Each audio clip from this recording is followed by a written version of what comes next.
Okay, it wouldn't be Kyle and Corin fashion if we didn't start with some technical difficulties. But we've been going strong. Yes, sir. We'll get the elephant out the room early, but Fucked up finger, man. Broke his finger. fucked up finger, broken thumb, 3 different places. I thought I was gonna have surgery today, but Molly assured me when we went to the doctor that there was no shot that I was gonna have surgery. Because our healthcare system sucks. And even though you have x-rays and shit to prove that you have a finger broken in 3 different places, I guess they make you wait with a broken finger to get surgery. So like the only way you can Crazy. get I guess surgery done is if you go to the emergency room, which will then cost you, no pun intended, an arm and a leg. But like any normal doctor, all want to do their own x-rays. Like I have this queued up just because they called me today and basically said this is going to be our estimate for what we have to pay for surgery on a finger, which to me is just insane. Like I didn't get a call from a doctor. I didn't get a call from the hospital scheduling an appointment. The first call I got was from the billing department telling me that I'm going to have a $5,000 fee. So, you know better than anybody, but like I go to ER yesterday. They take x-rays, tell me my shit is broken, show it broken in 3 different spots, show me all the pictures. I go to a new place today that's in the same like community as Northwell Health, and they can't even send the x-rays from the same shit. So they do their own x-rays. They're going to charge me for that shit, and it's just backwards, bro. Yeah, it makes no fucking sense. They put you through like a whole bunch of fucking hoops for no goddamn reason. And let me ask you, I'm curious, did they say what would happen if you didn't get a surgery? Like if you just left it, is the problem that you'd never be able to bend it again? Is that what they say? No, I didn't ask that, but that's a good ass question that I should have asked. And it's weird too because the first, I guess, I think he was a doctor that I saw at the urgent care made this shit seem like it was like, very dire that I got this done in 24, 48 hours to get it fixed. Because to put a whole, to back it up even further, like I had a softball game in the morning. I was beasting low key. I was catching mad shit. And then like the 8th inning came and there was a short fly ball. So I came running in and dove with my glove, and the ball was low to the ground. My thumb got caught underneath and the shit, I didn't like feel it. Like, when people get injured, they feel like you played tennis once, right? Yeah, I popped my calf. Yeah. I heard and you knew right away. You're like, it was a pop. It's a wrap, right? I thought I got hit. I thought somebody hit me with something from behind. Yeah. Yeah, that's what they say. Yeah. But I didn't have like that moment. Like it got caught underneath and I knew my hand, it wasn't a clean catch. So when I caught it and then I took my glove off and I saw my shit bending to the right and I was like, something's fucked up. But I didn't know. I've never dislocated a finger. I've never, broken a finger or broken anything. So I didn't know what had happened. I was like, maybe this shit could pop into place. It felt like it just needed like a good crack back in there. So long story short, it wasn't in too much pain, but I knew it was fucked up. I went down to Long Island. Molly was in another competition and the shit just wasn't looking right. And she was like, you should go to like urgent care and get that shit checked. So that's when I went, and that's when, they said it was broken. And, the guy made it seem like it was pretty severe. Like I had to get the surgery done right away. Yeah, but they it was don't on do a Sunday. For anything that's not life-threatening, dog, they never do it right away, ever. Yeah, which like the way he made it seem though was like, if you don't get this shit done in 24, 48, I'm going to lose my thumb. No, but what I'm concerned about is what will happen if you don't get a surgery. Would it just be like your shit is like kind of permanently stuck in a weird straight position? Yeah. Or will it heal like this and then you'll be able to move it, but it'll just be a little crooked on some regular shit? You know what I'm saying? Yeah. I don't know. Yeah, no, it's a good thing. It's a good question. And now that you say that, I'm like kind of going to ask the doctor on Wednesday, like, hey, what would have happened if I just kind of let this shit heal naturally? Because Molly's sister is a beast. And she once, I think, like tore her ACL or some shit and kind of like didn't go to the doctor and just let that shit heal naturally. And like, she's back to walking and like doing her, like she does cheerleading and like crazy flips and shit. But I don't think it healed like completely properly. But you know, Molly and I were talking, basically saying like a lot of people don't go to the doctor for this reason. Like, who's going to pay $5,000 for, you know, a finger? And then what they would do to fix it is like they'd put you under, they'd re-break it and then reposition it. Like that's how they fix it. It's not like he told me. Go ahead. He told me they're gonna like they have this X-ray technology shit now where like he can insert a pin, like 2 pins, and just straighten it out that way. So like there won't even be like a cut to my shit. Like they won't even go into my finger. Oh, that's what's up. That sounds awesome. That's like with my eye surgery. Like there's just some new shit now where they're like, we just fix it different, you know? That's awesome actually. But yeah, it's so fucking expensive. So expensive. And here my thing, like I was talking to a guy tonight. He was basically saying he had some shit with his eye. Bro, before his insurance, they were going to charge him $75,000. Oh yeah. I was like, that's not even a real number. Like 70. How is that a thing? Bro, but to your point, even when people have insurance now, it's like, okay, your deductible is $10,000. So like, do you really have insurance? Not really, because like who has $10,000 laying around that they're like, oh, here, I'll fucking here's my spare 10 grand that I have to pay in full before they maybe pick up on my claim. Like it's just crazy. It's just a total scam. It's all so fucking fake, you know? Yeah. And I don't get how they decipher like, all right, your eye is going to be $75,000. Your thumb is $5,000. You know, like it's like how are they differentiating like different body parts being more valuable than other body parts? Yeah. No, I mean the pricing, I did a story on the pricing a while ago, like a decade ago, and like they just upcharge for everything. Like I remember there was a bill where they charged people like $100 for a cough suppressant aid. It said bill, but then you looked at it and that shit was a fucking tissue. It was Kleenex.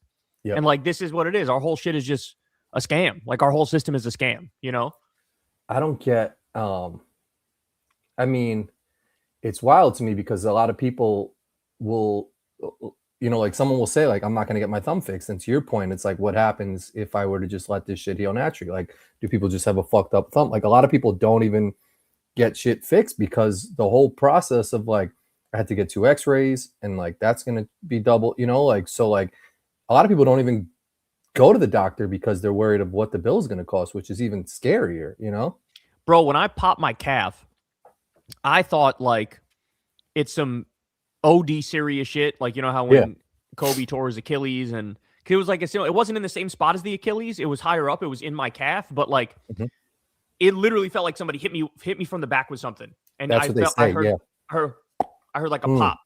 And so I was like, I don't want to go to the hospital, but I think we have to go to the hospital because I think they're going to need to fucking like do surgery or whatever. So we went to the hospital. We were sitting in the emergency room. I kid you not, we were there for like 4 hours. We maybe just got the initial thing where they like take your blood pressure. They ask you why you're there, and then they send you back out to the waiting room. I saw horror shows in that waiting room where somebody came in and they couldn't breathe, and they told them to like fill out the paperwork and go sit down. They told their family member to fill out the paperwork and go sit down. And dude had to go back up 3 times like, my dad can't breathe right now. And they were like, oh, okay. And then they brought him back. And so we waited for like 4 hours as long as we could. And then I was like, you know what? Let's just dip. And I was like researching on my phone, and it was like, I came to the conclusion that whatever I had was not going to need, it probably wasn't going to need surgery, but it definitely wasn't going to need immediate surgery. So I was like, what's the point of doing this? Now, were you in pain though? I couldn't really walk on I think it was my right calf. I couldn't really walk on it. Yeah. Was it one of those, like when Kobe walked to the free throw line, he kind of was just like sliding his foot across the floor. It was like that. It was like that. But then I forget what they called it, but it's actually not even that serious. It's some like non-serious thing where this was the wake-up call for me. I'm reading through the Wikipedia page. Again, I forgot what it was called. But like it said, common injury that happens in middle-aged and older people. I was like, oh, no, come on now.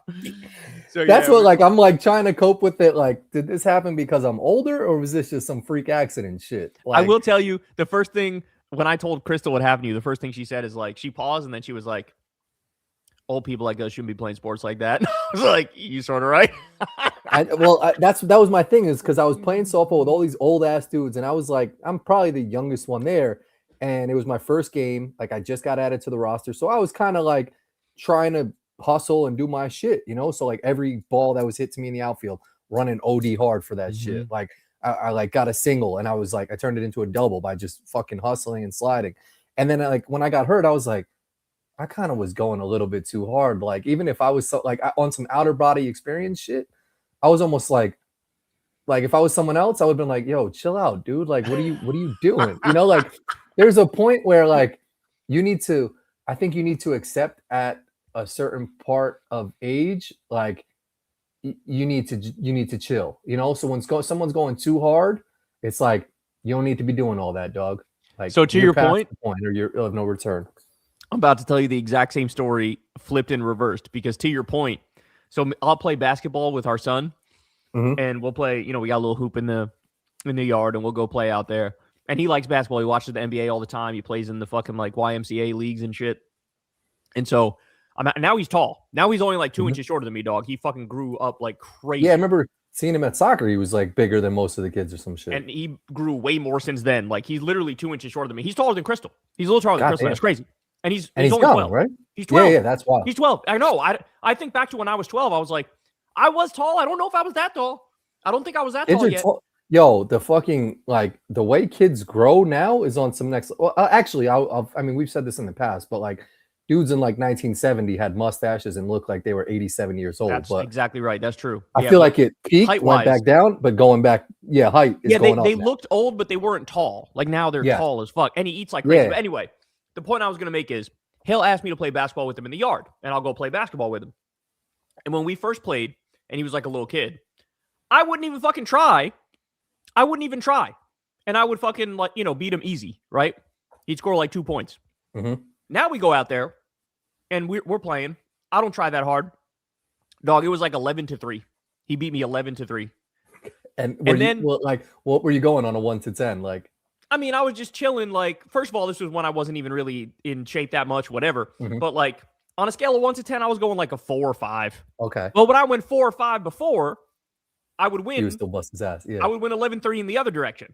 But he would beat me like 11-3. So we played again, like same shit, like 11-2, some shit, right? And then we go to play again, and he says to me like, all right, this time play hard. And I was like, dog, I don't think I'm going to do that. I was like, oh, actually what I said was like, I'm already playing hard. And he was like, yeah, okay. Like he kind of knew I wasn't. But to your point, like, I don't have it in me in certain contexts anymore to go hard. Like, why would I go hard in that context? I'm playing basketball with my son in the yard. Like, what am I going to do? Fucking drive to the hoop and body him out of the way and fucking go for a layup and twist my ankle? Like, why would I do that? I look back like I'm a fucking idiot. Really? I'm going to injure myself for a fucking game of basketball in my yard?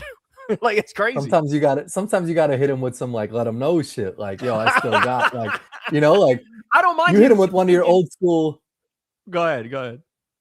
No, one of your old school pump fakes go to the right shit and like get an easy layup. Like he's like you got to hit him with that on one of the points to be like, I still got it, dog. You know, like you could win, but if I hit you with one of my old school shits, like it's still in there somewhere. Yeah, I don't mind him. I don't mind him being better than me at basketball. But yeah, every now and then you're right. You got to hit him with that. Well, I remember we played at Roosevelt Park one time, and we were I did that same shit. I drove to the right hard and made the layup, and the dude, somebody said to him, like, why'd you let him get by? And he was like, I didn't know he was that fast. And I was like, that's right. I might not look fast, but I'll blow right the fuck by you, you know, on some Russell Westbrook shit in his prime.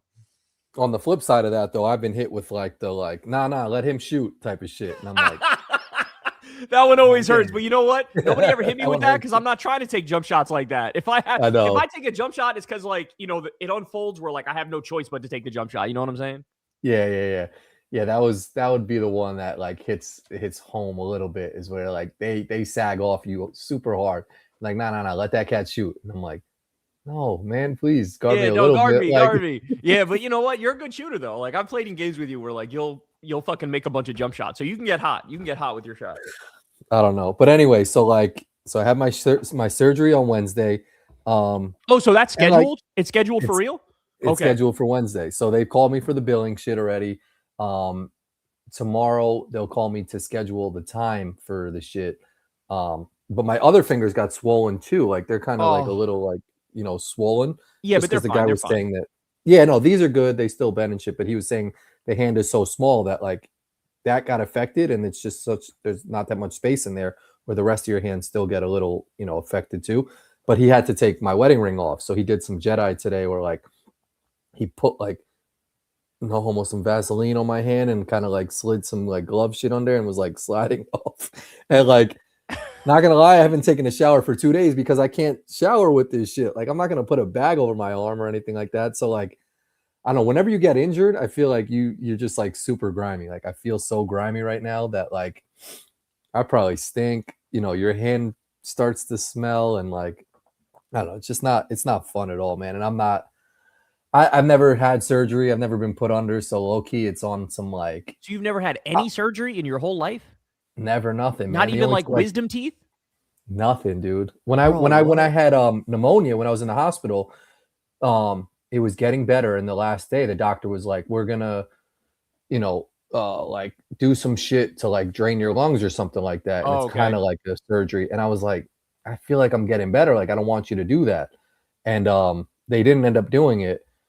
But like, I don't know, my daughters have been put under because they've had their tonsils and adenoids taken out. But like, just scary, bro. It's like, I don't know what like, it's like you're kind of like knocked out, you don't. I'll tell you though, the thing to fear is not being put under. That's the thing.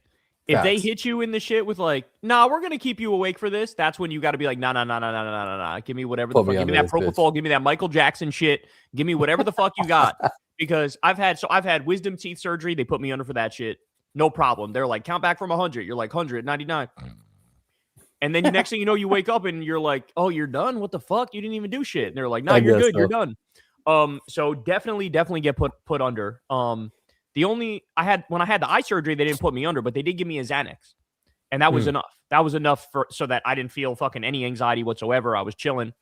Xanax is crazy because like, if you take it only at the times where you should take it, like if you get anxious on planes or if you are having some sort of medical shit done, then it's like a life-saving shit. Yeah. But people get addicted to that shit, and that's one of the ones where you can't even quit it. Like, you have to taper off it. You can't even just stop because that shit will fuck you up. People could die from – it's like alcohol, where it's one of the few things where you can actually die from stopping taking it too abruptly. Yeah, and it's crazy that they just give that shit, like, out, like, it's like, here, this is going to help you. Like, it clearly helps you, but to your point, like, if you do too much of it, it's going to fuck you up. I mean, yep. If you keep taking it, if you're chronic with it, it can fucking ruin people. But yeah, like, I haven't had that many surgeries, but yeah, the wisdom teeth I was put under. I'm trying to think if there's anything else I was put under for. When I was a kid, I broke my clavicle, but they didn't give me any surgery for that shit. Oh, it sounds like it would have hurt. Oh, It was bad, bro. I couldn't move. I couldn't move my head. Even if I went like those are the worst when people get this like shit that, and you have to get the splint. If I went like that, it would be like excruciating pain. Oh, it was horrible. Was that from the backyard wrestling? No, that was actually from our friend Mike L. His last name starts with L. I won't dox him on air. Mm-hmm. Me and him were like really close friends when we were kids, and we were playing like football in his backyard, and like he pushed me down from the back, and I fell forward and fucking just skirted my shit OD, and it was fucked up. It was fucked up. It was bad. But no, it was wisdom teeth, the eye surgery, and I don't even think I had any other. Like, I had like stitches and shit like that, but other than that, no surgery. Like, I never had my fucking gallbladder removed or anything like that, Yeah, I mean, like, I don't know. It'll be easy. When you're done, you'll be happy. It's just, Bobby was telling us the recovery is going to be annoying, though. I'll tell you what. Which hand is it? Your right hand, right? Is where my left hand, which is good. So it's that's way better, dog. Yeah. Oh, you're chilling. You're going to be fine. You'll just get better at doing every single thing with your right hand. I know. It's wild though too, because it's like until you get injured and like you don't realize how important a finger is. Like, you stub your toe, you don't realize like how, like these 4 fingers should override my thumb OD. And the fact that like I can't, like, I'll still go to grab a plate or something or try to grab a bag. The thumb is dumb important. Like, you don't realize, like, even this finger, like your ring finger or your middle finger is kind of important because you can flick somebody off or some shit like that. Like your pointer finger, you got to point at some shit. But like your pinky, like, what's your pinky really doing? Until you fuck up your pinky, you're like, yo, I really need my pinky. Thumb is the worst though. Thumb's the most important. Thumb's the most important shit, and it's crazy because it's like you don't realize how like our bodies were made perfectly for a reason. Like every shit does its shit properly. Like I'm sure if I fucked up my right nostril, I wouldn't realize like how important my right nostril is until I fucking did some shit where I couldn't breathe out of my right nostril. You know what I'm saying? The number of times that I'll start getting sick and I'll have like a sore throat. And then I'm always thinking like, damn, I wish I could just go back to yesterday when my throat didn't feel like this. Like I took for 100%. granted not having a sore fucking throat. 100%. It's always like that. Whenever you lose any little thing, you're like, damn, it was so much better when this wasn't happening, you know? Yep. That's what I was like. When I caught that ball and my thumb was just to the right, I was like, uh-oh. Just let me go back to the fuck. And then I had to hit first the next inning. And I was on some like, I was like, I'll do it. Like, so I held the bat like without my thumb on it at first. Right. And then I tried to put my thumb on it a little bit and I made contact with it and it like went, but I was like, this shit is fucked. But again, I didn't know what to, I texted my friend who Drew, who's like he's a big time trainer. And he was like, yeah, this shit doesn't like the pic. Like I sent you the picture and you're like, yeah, it doesn't look that fucked. But in person, that shit was like, to the right. So anyway, it was definitely a little swollen. I could definitely tell the swollen part. But yeah, you would know better. If you're looking at it, you like can't move it. I mean, look at how much I can move my thumbs. You know what I'm saying? I know. Yeah, that shit is getting me jealous right now, man. Like I wish I could do that right now. Look at this. You got good range of motion in your thumbs, bro. Low key, I kind of got hard a little bit when you did that. I was gonna be a professional asshole thumber until I picked up politics. I can only do that with my right hand, man. Like, look, I got a cute thumb, man. That shit goes straight and everything. It kind of looks like a finger if you just look at it. When you sent me your hands yesterday, I was about to be like, yo, your hands actually look kind of nice. Like you don't have like, there's nothing weird about your hands. They were very like nice. This finger is a little weird looking because this that one part is, of my finger. I see that. I see it's a little bent weird. Yeah, I used to get like warts over here, and I don't know if Molly's still watching. I blame that shit on her because I feel like she used to have a wart in her hand, and we used to hold hands, and I would get that shit. She's gonna get mad that I said that, but I used to get them frozen, removed, and that shit hurt like a motherfucker. They used to freeze that shit. Oh, interesting. They used to take they would take it was like a big ass Q-tip shit, and it was. I don't know if it was like super cold and they would freeze that shit and it hurt so bad. And then I took it to the next level where they would burn that shit off. So they like burned a fucking like whole, like half of my finger here was missing because it used to like burn the whole shit. So it literally like took off my whole finger. So this finger is a little fucked, but like outside of that, I got nice fingers and I got nice. Yeah, the hands look good, dog. The hands look good. I also had warts on my knee when I was a kid, and I don't remember if I want to say they lasered them, but I'm not sure. Yeah, lasers a thing too. Yeah, they could try and laser them shits off, or I don't remember. They would freeze them and then like scrape it off too. Yeah, I don't remember feeling it. So whatever they did was the shit that hurt the least for me, and it was on my knee, which is like not a really sensitive place. Like I feel like you could sort of fuck somebody's knee up, like you could hit it with a little bit of force and it just you wouldn't feel much. Like you really got to, for you to fuck your knee up, it's got to like, you got to like break your shit really hard, you know? This is one. I don't know. I mean, like, I definitely don't have man hands, but I don't know if that's a good thing or bad. Like, I don't know as a man, like, do you want man hands? Like, is that impressive to have some man hands? Like, I'm more fascinated by people that got some sexy hands and feet. Yeah, no, it's funny you say that because I remember somebody told me I have like a girl's feet. They saw my feet at the beach and they were like, you got like nice feet, like girls' feet. And I looked down and it's true. I don't have any like hair on my feet. It's all like they don't look very manly. And my hands, honestly, my hands are, but my hands are, I wear a medium large size golf glove. I can't wear just like the large golf glove. So like, I'm a pretty tall guy. I'm a pretty big guy, but my hands relative to the rest of my body, like I sort of felt that in my soul when Trump was like, I don't have tiny hands. I don't know what you're talking about. I was like, damn, man, I kind of got the same shit. Yeah, I always think about that too. I'm like, do I have small hands? But I'm like, I feel like I'm the same. Like I put that shit because I wanted to get batting gloves before I got hurt. And I was like, I'm like 6 feet, 190. And I put into Chat GPT. I was like, what size gloves do you think I need? And they were like, you're probably good with like a large, extra large. And I was like, that's what's up. Like, that's what's up. I was like, okay, like that's normal. You know, that's normal for some batting gloves. Like if they hit me with like a small medium, I would have been tight. But like medium, bro. Medium hands. And it makes no sense because like My feet are actually kind of big, but my hands are not that big. You know what I'm saying? So Yeah. like, it's not like your shit is not just like the whole body's not like, oh, we're gonna follow a pattern. Like they'll throw some shit at you. It'll be like everything on you is gonna be kind of small, but your nose is gonna be big. And it's like, wait, what the fuck? That doesn't even make sense. Yeah. Or like, all right, your feet are gonna be big, but your hands are actually gonna be not that big, bro. It's like that doesn't even make sense. Why? Like I would think that it would be relatively proportional, but it's just not. It doesn't work like that, you know. And like I said, our son, his feet are now my fucking feet size, bro. I'm a size 11, and he's got size 11 shoes too. I'm like, what? You're a child. This makes no sense. Yeah, height is one of those things where I think going back to what we said back in the day, I feel like facial hair, like manly features, and like long ass hair was like a 70s thing, and they got and then it kind of wrinkly, kind of like phased out.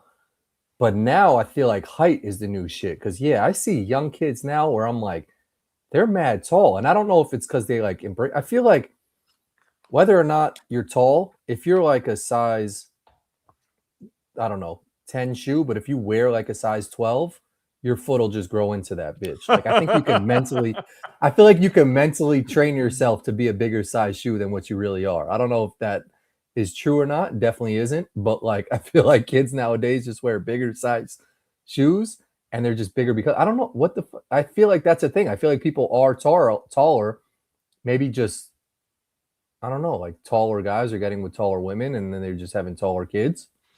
I'm always surprised when I go to the basketball games and like it'll be like an 8th grade thing and like some of the kids are just taller than me and it's like, how the fuck is that possible? I'm usually the tallest guy or one of the taller guys wherever the fuck I go. And now I'm at an 8th grade shit and there's some kids that are tall. Like that doesn't even make sense, bro. You think this is true? Food and hormones?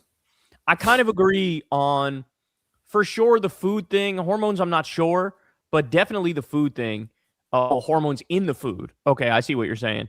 I just know that like there is a nutrition thing, right? Like if you look at like North Korea, which never developed as much as South Korea did, right? Because South Korea is able to trade with the West and everything. In North Korea, they're still like way shorter on average. They're smaller on average. Yeah. And it's like a nutritional deficit.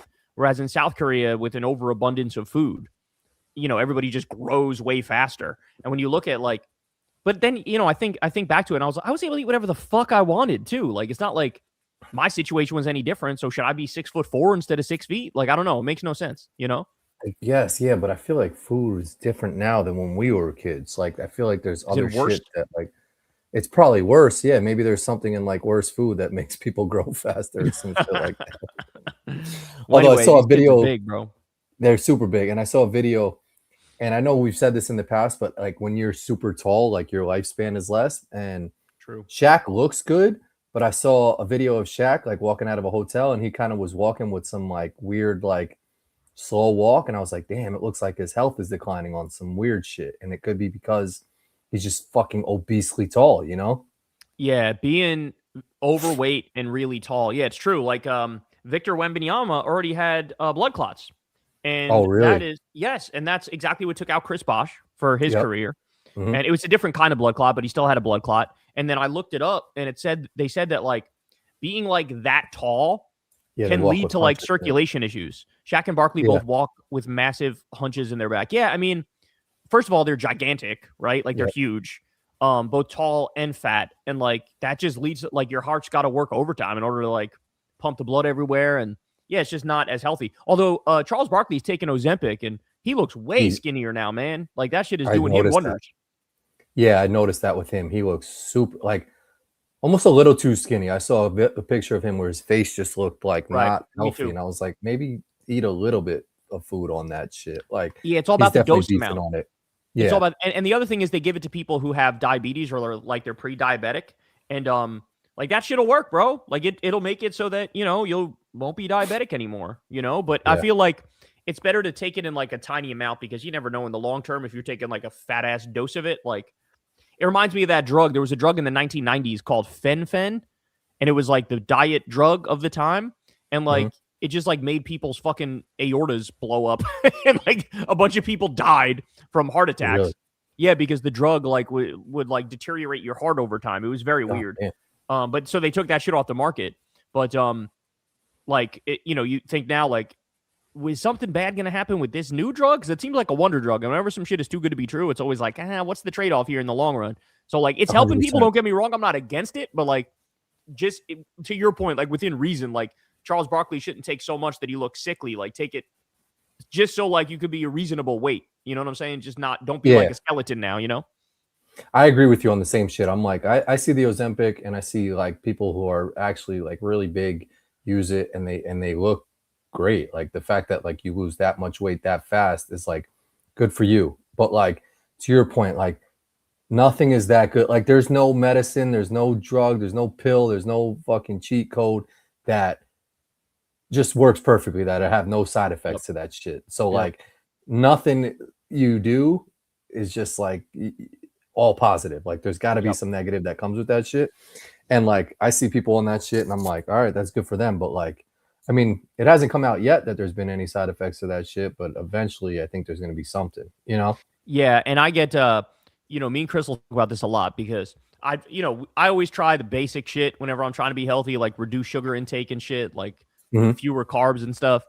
But then, I was thinking about it the other day and it's like, okay, so I can do that. That's fine. But then it's like, how many artificial sweeteners are there? And you find out there's like a bunch of them. And then you're like, okay, well, are there ones that are better and worse? And then you look it up and it's like, yeah, some of them are actually kind of bad for you. And it's like, well, how much of that shit am I having when I cut out the sugar? Am I just replacing the sugar for this like Ace K bullshit, which is also like kind of bad for you in different ways? And like, you never know what, like in this modern day, I don't know what the fuck I'm putting in my body. The other shit is I eat like berries a lot when I'm being healthy. Like I'll eat strawberries and blackberries and blueberries and shit like that. But then you read about it and it's like, oh yeah, we use glyphosate all over this country, the herbicide, and like, or the whatever the fuck it is, pesticide, herbicide, maybe or some shit, whatever the fuck it is. But it gives people cancer, or there's reason to believe it. There's studies that indicate it gives people cancer. And in this country, we just douse all of our produce and fruit and shit with that. And it's like, so am I actually hurting myself by eating these berries? You know what I'm saying? Like, if I just didn't eat them, would I be healthy? You know what I'm saying? Like, you never really know. You never know. When I'm drinking some 0 sugar, 0 caffeine soda, then you look at it and I'm like, I can't pronounce half the shit on the fucking back of this. I don't know if this shit's good or not. You know what I'm saying? Props to you for eating that fruit shit, man, because like my girls will eat blueberries, strawberries, and like fucking what's the orange melon? Honeydew? No, not cantaloupe. Cantaloupe. There you cantaloupe. Go. My dad loved that shit like, back in the day. Yeah. Cantaloupe? Yeah, he was a big cantaloupe guy. But I never got into any fruit. Like Molly loves mango, and like I'm not a mango guy. I'm not a cantaloupe guy. I'm strawberry, blueberry, blackberry. That's my shit. See, like I like all that shit in a Snapple, but like the actual fruit, like no, not for me. It's crazy. Your system's got the fucking heart of a champion because you don't like any vegetables, you don't like any fruits. Like your whole shit is give me the most processed that honeydew shit though. Like honeydew is a popular one. I'm a fan. I like most fruits. I love kiwi. I love pineapple. I love strawberry, blueberry, blackberry, fucking apples, bananas. Like I fuck with most fruits. Do you like these things? Molly fucks with these now, and they're pretty popular. Like the acai bowls. You ever tried one of those? No, I've never had those before. Apparently, those are banging. Like it's like almost like I want to say like a frozen yogurt or some shit. Like have you ever seen it? It's like a I've heard of acai bowls before. Yeah, I've heard of it. I feel like you would like that then because they put like a base of that like raspberry-ish shit, and then they put like some blueberries, some strawberries, and like a yogurt on that shit. And apparently it's mad healthy for you. I'm not a fan of the traditional Greek yogurt. The one that the plain Greek, the plain ass Greek yogurt. Nah, fuck the plain shit. If you give me vanilla, I'm down.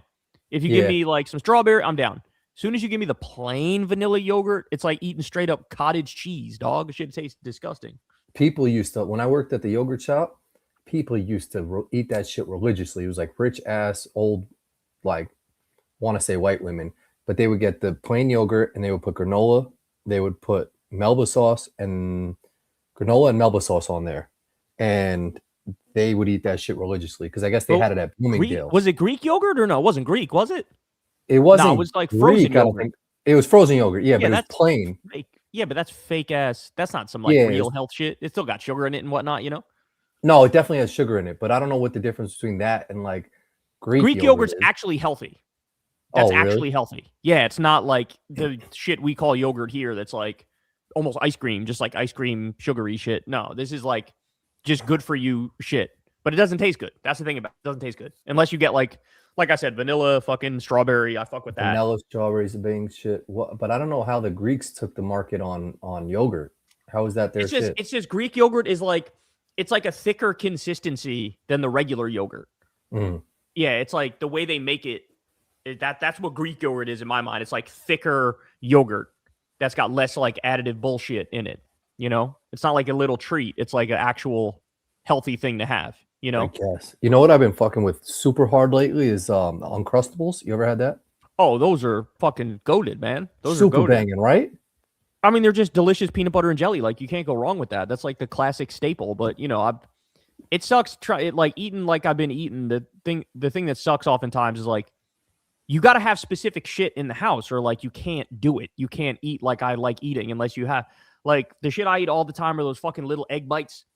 They're little egg bites from the grocery stores. It'll just be eggs or egg whites, and they'll have like peppers in them shits. Yeah, Starbucks makes like a frozen kind of that shit. They Yeah. do. So like that's a great example. I have that every single fucking morning, and then like obviously like steak shit, chicken shit.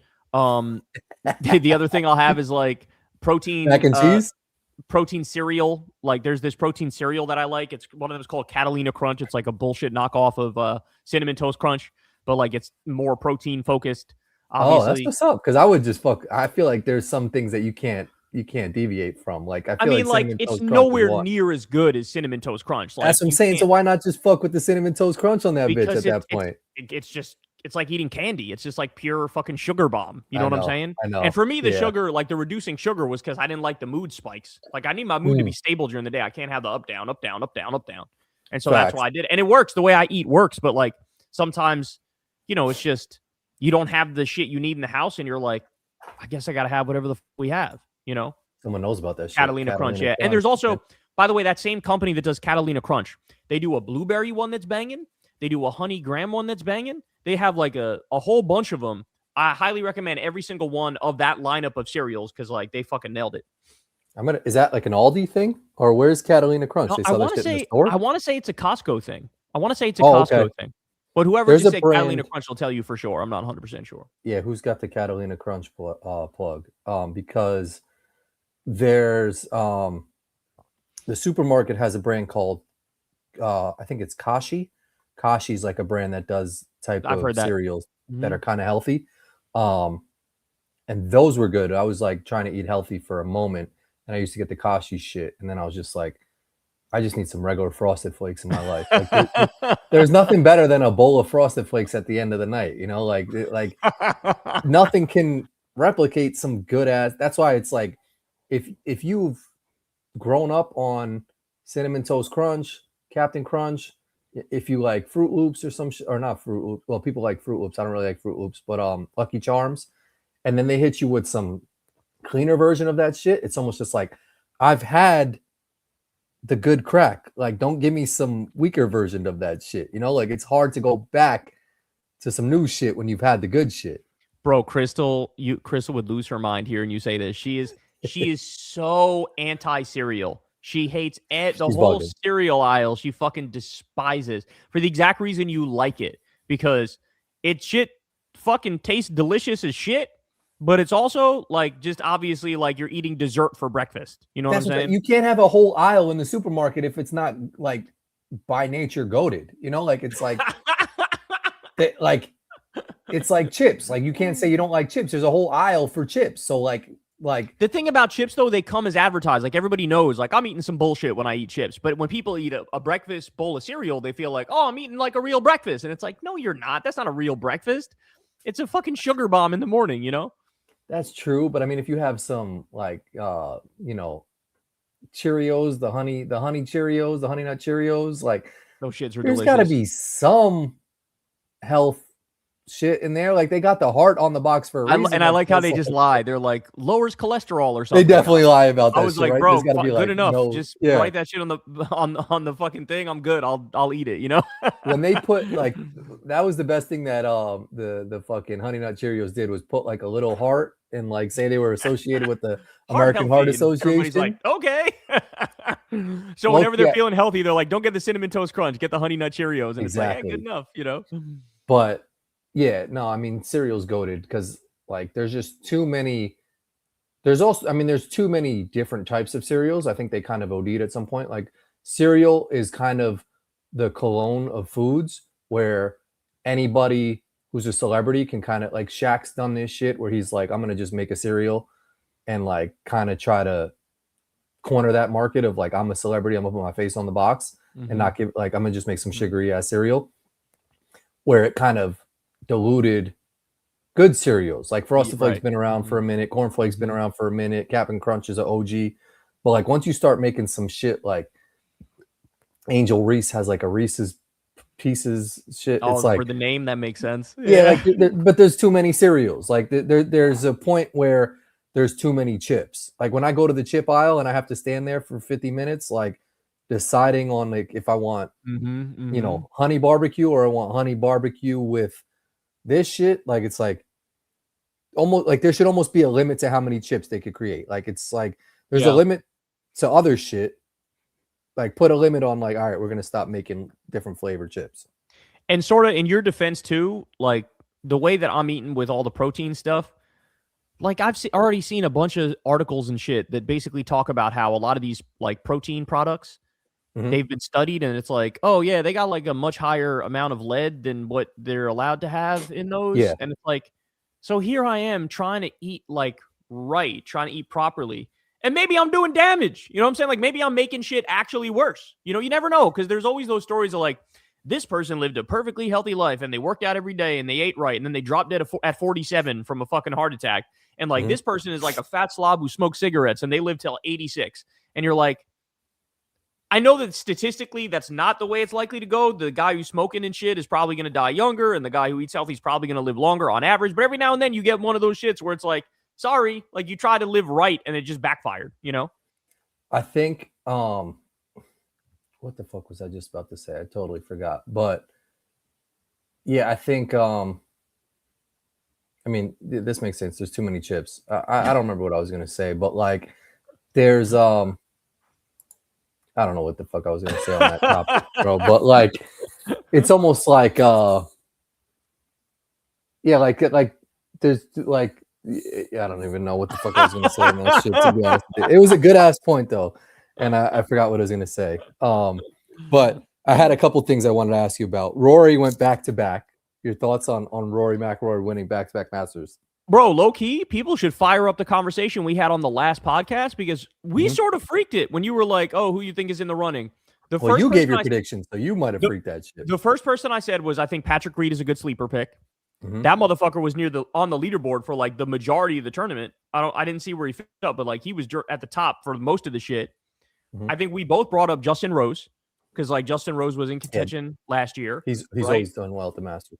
I think we brought up Scotty, although I was a little bit like he's not playing good coming into it, but at Augusta you never know because like certain players just seem to play well there all the time. And then we brought up Rory. So like everybody we brought up was sort of low key like right there, you know? Yep. But yeah, no, Rory winning is good. It's good. It's good for the game, I feel like. Do you feel like he had an unfair advantage? Because he had a quote where he was like, I dropped my kids off at school and then I took a private jet to fucking Augusta and played on the course. Like people were getting after him just because like that's like some Taylor Swift like shit where you're taking a private jet daily back and forth. Like that's sort of fucked up. It's just fucked up for the environment. Yeah, it's just fucked up. You know? Does everyone have that advantage to go and play at Augusta, or is it just former champions? I think they have a window leading up to the Masters where like if it's within that window and you're playing in the Masters, you can go and practice. And Rory in the past, and like all players have their own personal philosophy where some of them like to play the week before a major, some of them like to take off the week before a major. Some of them like to practice at home, some of them like to be at the course in advance. And so I guess what Rory did is he was just at the course for like 2 or 3 weeks beforehand and just kept playing it. And, you know, it paid off and it helped him, you know? Kind of beast. It was kind of cool. I wasn't paying too much attention to it because Sunday was when I was dealing with my thumb, but I tapped in for probably like starting at the 15th hole on Sunday, and that's when shit was kind of getting a little bit interesting. And like he had a 2-shot lead, and then the 18th he hit that shot super far right and was in the fucking, what is it, pine straw or whatever. And had to make like a nice ass shot to come out of it, and ended up bogeying but still won. But those nerves are no joke, man. It's like we've spoke about this shit in the past, and it's one of those where it's like I can't imagine what someone is feeling when they're on the 18th hole with a 2-shot lead at the Masters, like, and everyone's looking at you to fuck up, and you hit a shot to fuck up, but then you bring it back in and win the shit. And let me just say, this is not what it was like following Tiger through his prime. Like with Tiger, once he got up like 3 shots, it was like, okay, you're going to blink and he's going to be 5 shots up. And then you're going to blink again, he's going to be 8 shots up. And then you're going to blink again and he's going to be winning by 12, And that's what it was. Like everybody had the sense that as soon as Tiger was not even 2 in the lead, 1 stroke in the lead, and it's like, oh, okay, like he's going to win. And it didn't matter if it happened on Thursday. Oh, Sunday, he's going to win. If it happened on Friday that he took the lead, oh yeah, Sunday, he's going to. With Rory, it's a different story because it's like, he'll hit you with the boom, boom, boom, boom, like total fucking chaos, mayhem, like lost the lead, down 2 shots now, got to come all the way back. Other people making a charge. He's like falling apart, but he's kind of scraping it together somehow a little bit. And so like there's a drama effect that Rory has, which is like, it's cool for its own like theatrical reasons. You know what I'm saying? But it's not like what watching Tiger was like in his prime.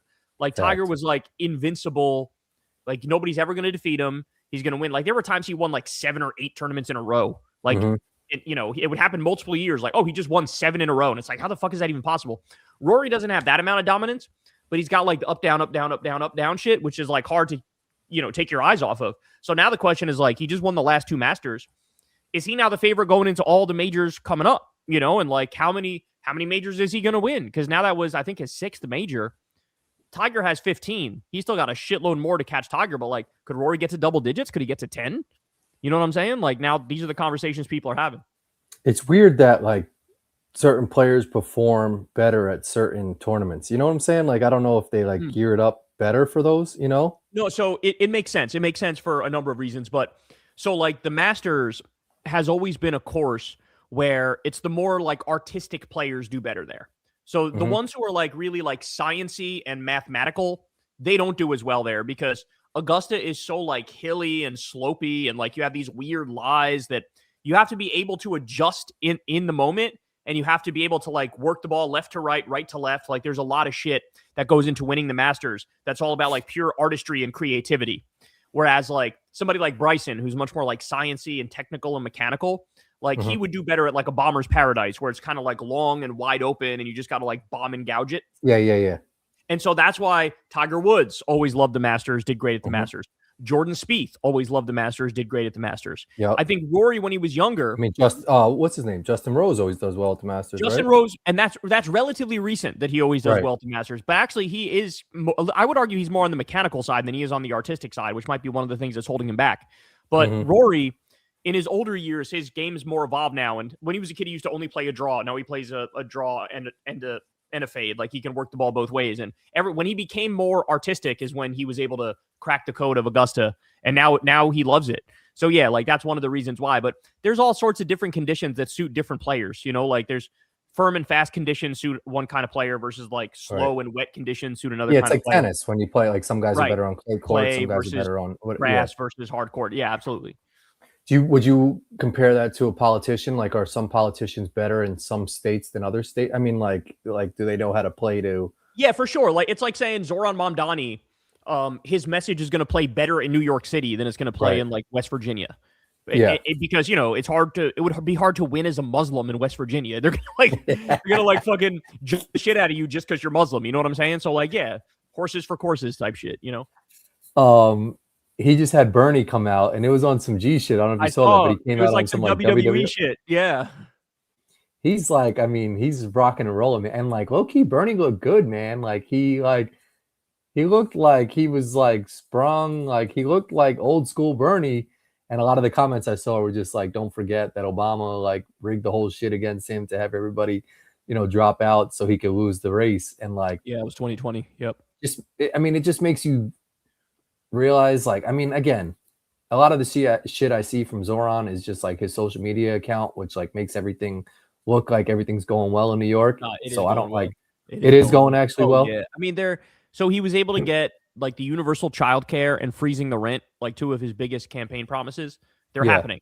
Like they're happening. He was able to put his guy on the board that makes the decision about the rent. So they're going to freeze the rent. He was able to get Kathy Hochul on board for the child care shit. So like it's happening, bro. Like the shit he promised, he's fucking delivering on. So like his approval ratings are through the roof and people are loving him.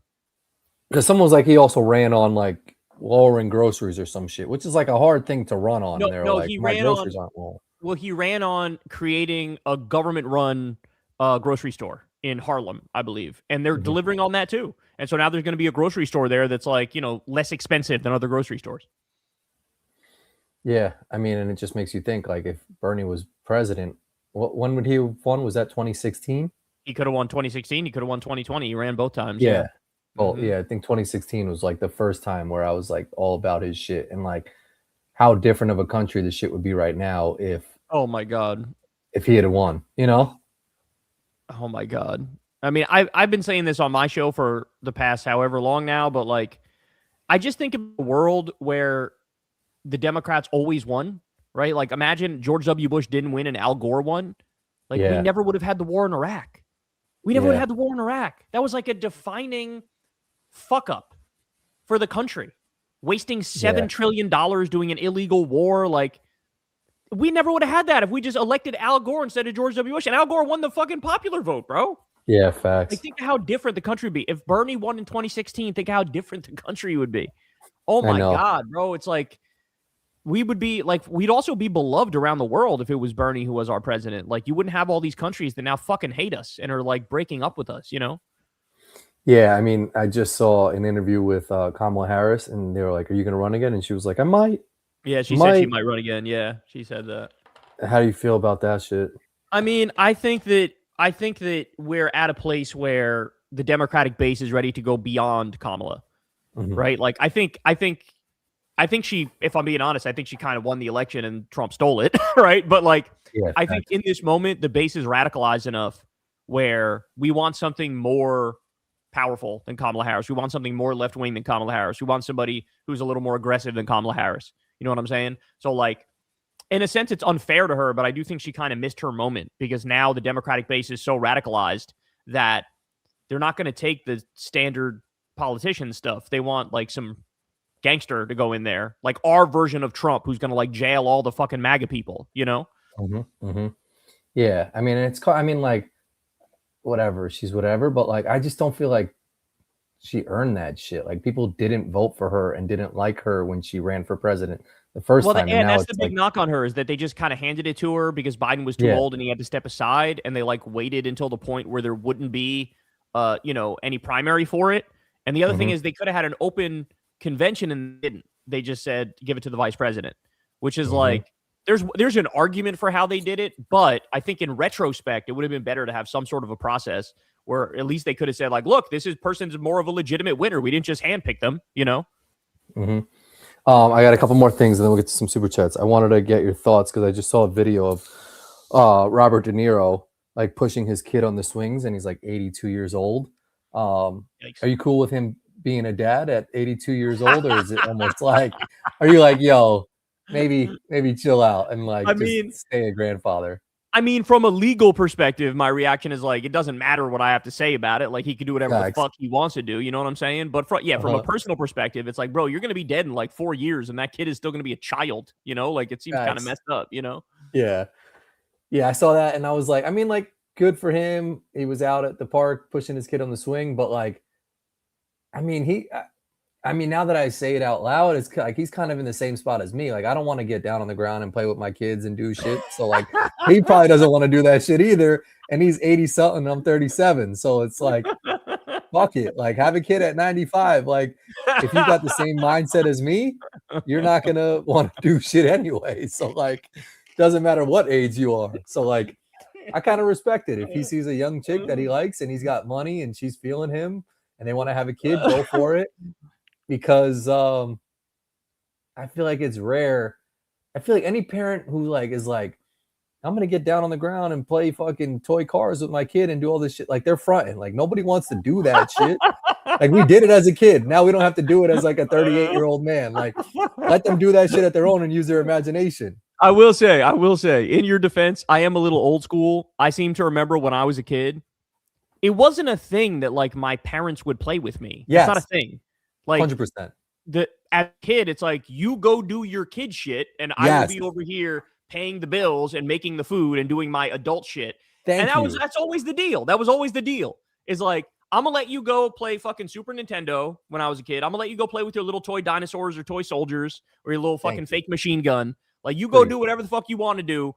We're gonna be over here doing adult shit. And at some point, society decided, nah, you can't do that. That's fucked up.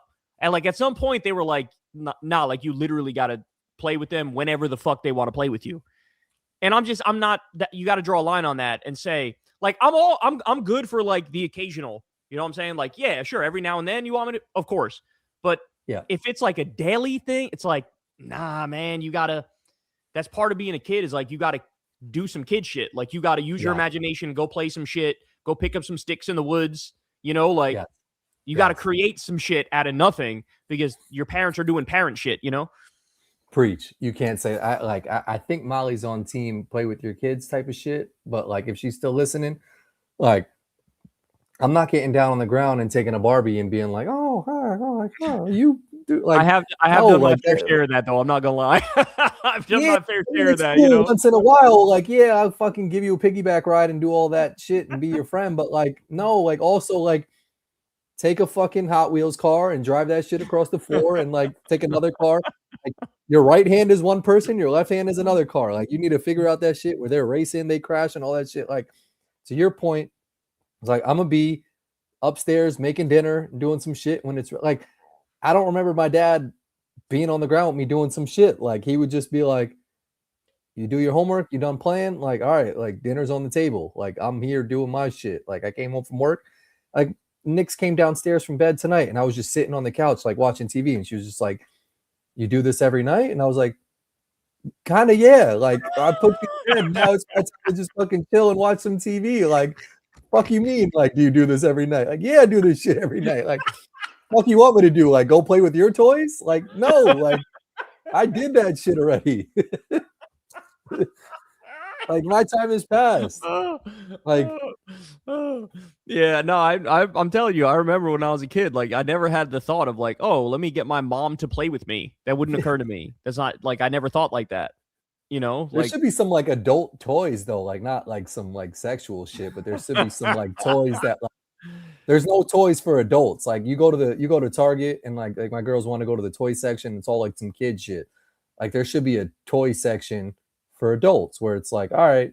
I mean, I guess you could say sports memorabilia kind of falls into that category. Yeah, cards. Like I've gotten to these recently. I got to send you some shit, but like, oh yeah, you told me you were at this card store. Yeah, I've been going to like card shows lately. Shout out to my boy Donald. He's kind of got me back into it, but they have these dollar bins at cards now where like it's pretty inexpensive where you can find some dope like cards. Like this card apparently goes for mad money. This is Mark Jackson card. Oh shit. So like old Knicks point card, but this card goes for these two guys right here. Those are like those Menendez brothers or some shit. Oh, the guys. Shit. So this card is like valuable because like they were sitting courtside and they're in the card and they were the ones who like murdered their parents or something like that. Oh shit. So you were able to find this and just cost you $1? This was $7, but like graded as a more than that. It goes for like a good amount of money, but this card's got some like imperfections on it. So it wouldn't be a 10. But I got this shit for $3. Latrell Sprewell autograph card. Oh, for $3? God damn, man. That's crazy. Yeah, and like Sprewell's my GOAT. So I got some shit for you I gotta send. But like cards have become popular again, man. They're back in style. Well, yeah, because if you have like a genuine interest in some shit, then like, yeah, like a Latrell Sprewell signed card. I mean, imagine that when it was like 2002 getting one of those shits, you feel like, oh, like you could have one of those at the place you used to work and it would cost like $200 to get that, you know? Yep.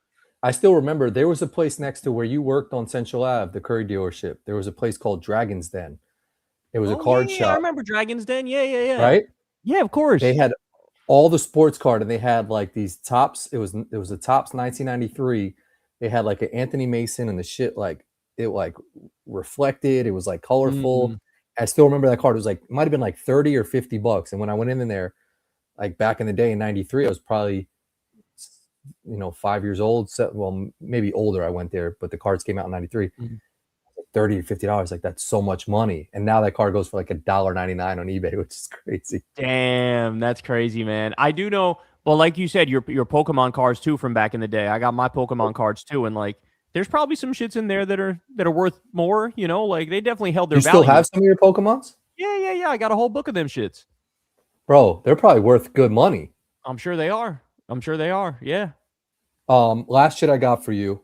I didn't really see too much on this, but apparently like Justin Bieber pulled up like a YouTube video on his Coachella set. Like he was on YouTube looking up old videos of like him singing, and people were mad that he was like pulling up those videos. They were like, I paid $600 for a ticket at Coachella, and Justin Bieber was on YouTube.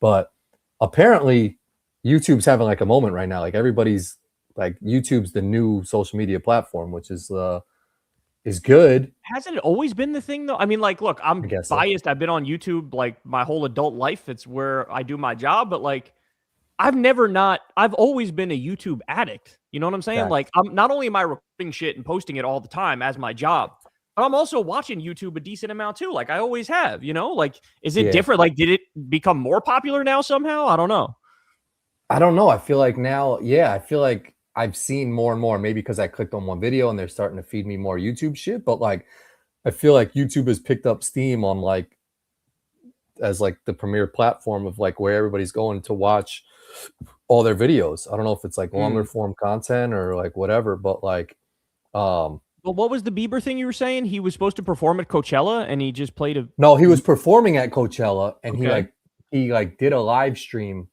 on YouTube or something like that. And I think Katy Perry was there with Justin Trudeau. And I saw that. It looked so ridiculous. Oh my God. Right? It's always weird when like a politician tries to like look cool and like look like a normal person. Years old. He's 54 and he was wearing like blue jeans and a white t-shirt and a backwards baseball hat. Like, bro, you're not fooling anybody, man. Like, you're 54. That's what I'm saying. Yeah. What the fuck are you doing? That's what I'm saying. Like, it's almost like if you've been elected or you've been, like in a position, like it's like Prince Harry, like don't just play, like wear a fucking gold crown everywhere you go. Like you can't put on like a LeBron James jersey at a Lakers game and just try to be a normal dude. Like, yeah, totally. Same with him. Like you got to wear a Canada jersey everywhere you go, or a suit. You got to wear a suit and a tie. Or a suit. Exactly. Like, I'm a serious person. You can't go to fucking Coachella when you were the prime minister of Canada. What the fuck is wrong with you? Yeah. Like, that's even so Obama, crazy. I respect him. Always wear a suit, but like when he threw out the first pitch at the game and he's wearing some jeans, I'm like, nah, you should be wearing a suit to throw this ball out. 100%. Like that's your shit. Is like you're the guy. Like you're the president. Like that's the thing. Like you can't. That's what I'm saying. You got to rep that role. If Trump came through in some like Nike sweatsuit or some shit, it would just look weird. Like people know him for the suit. Like it's like that's your uniform type of shit. And also Coachella is like for fucking stoner 20-somethings, Yeah. Like you can't be a 54-year-old former prime minister and you're there with fucking Katy Perry. What is Katy Perry doing it? What is she taking ayahuasca and DMT at fucking Coachella? Like, what the fuck are you doing out there? Probably. It's just so try hard, Probably. All right, last thing, real quick. Chris Brown and Usher are going on tour. You hyped? Did you see that? Oh, they're going on tour? I didn't see that. They're going on tour together, bro. Oh my God. They're going to commit so many sex crimes. Holy shit. It's gonna, They're going to commit so many sex crimes. Oh my word. That's crazy. It's going to be bad. If they had a dance off, who wins, Usher or Chris Brown? Oh shit, man.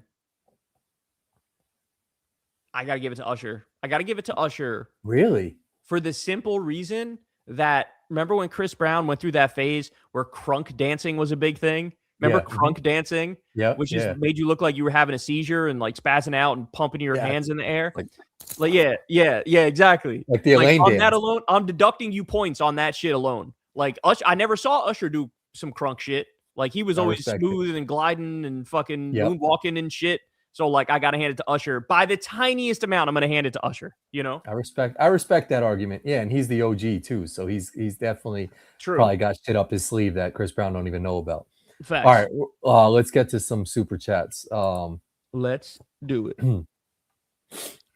It was me, Kyle. I was the one who sent Epstein to Earth. He was sent to weaken Earth and prepare it for Viltrumite rule. Viltrum is coming, so choose correctly and bow to your grand regent Thrag. Well, shout out to you, bro. Appreciate you, man. Thanks for the $10 too. Thanks. You are the man, bro. And thanks for sending Epstein to Earth. Another one. Shout out to you again, Lord of the Viltrumites. Please quit glazing Kamala Harris. It's like glazing moldy bread because it's better than battery acid. Your Kamala worship is starting to piss me off. I think you're overstating it, man. I wouldn't call it Kamala worship. But presumably the argument you're getting annoyed at is when I point out that she wouldn't have been illegally bombing Iranian girls' schools. She wouldn't have been bombing fishermen in the Caribbean. She wouldn't have been sending people to CCOT to get tortured and raped. And like, I say that shit because it's true. So people got like, I really am not down with the false equivalence anymore. So anybody who says some false equivalent shit, like, I'm sorry, they're going to get that smoke. And so like, if you hear me making that argument, that's the reason why, because people do that shit all the fucking time.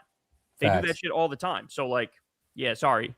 Got to do what I got to do. Got to tell the truth, bro. How on earth has Dave Rubin been this exceptionally wrong about everything in the world his whole career? He makes Alex Jones sound like Mehdi Hassan. Yeah, man. I mean, because he never really cared about politics. He just got into this because he thought it was like his way to be able to get famous. That's it. He was a comedian, right? To start? He was a comedian, but he failed at that. And so then he was a political commentator. But like, all this shit is just because he wants to be famous. That's literally it, you know? Facts. Last one from Lord here. Hold on one second. Let me just... Crystal. Hold on.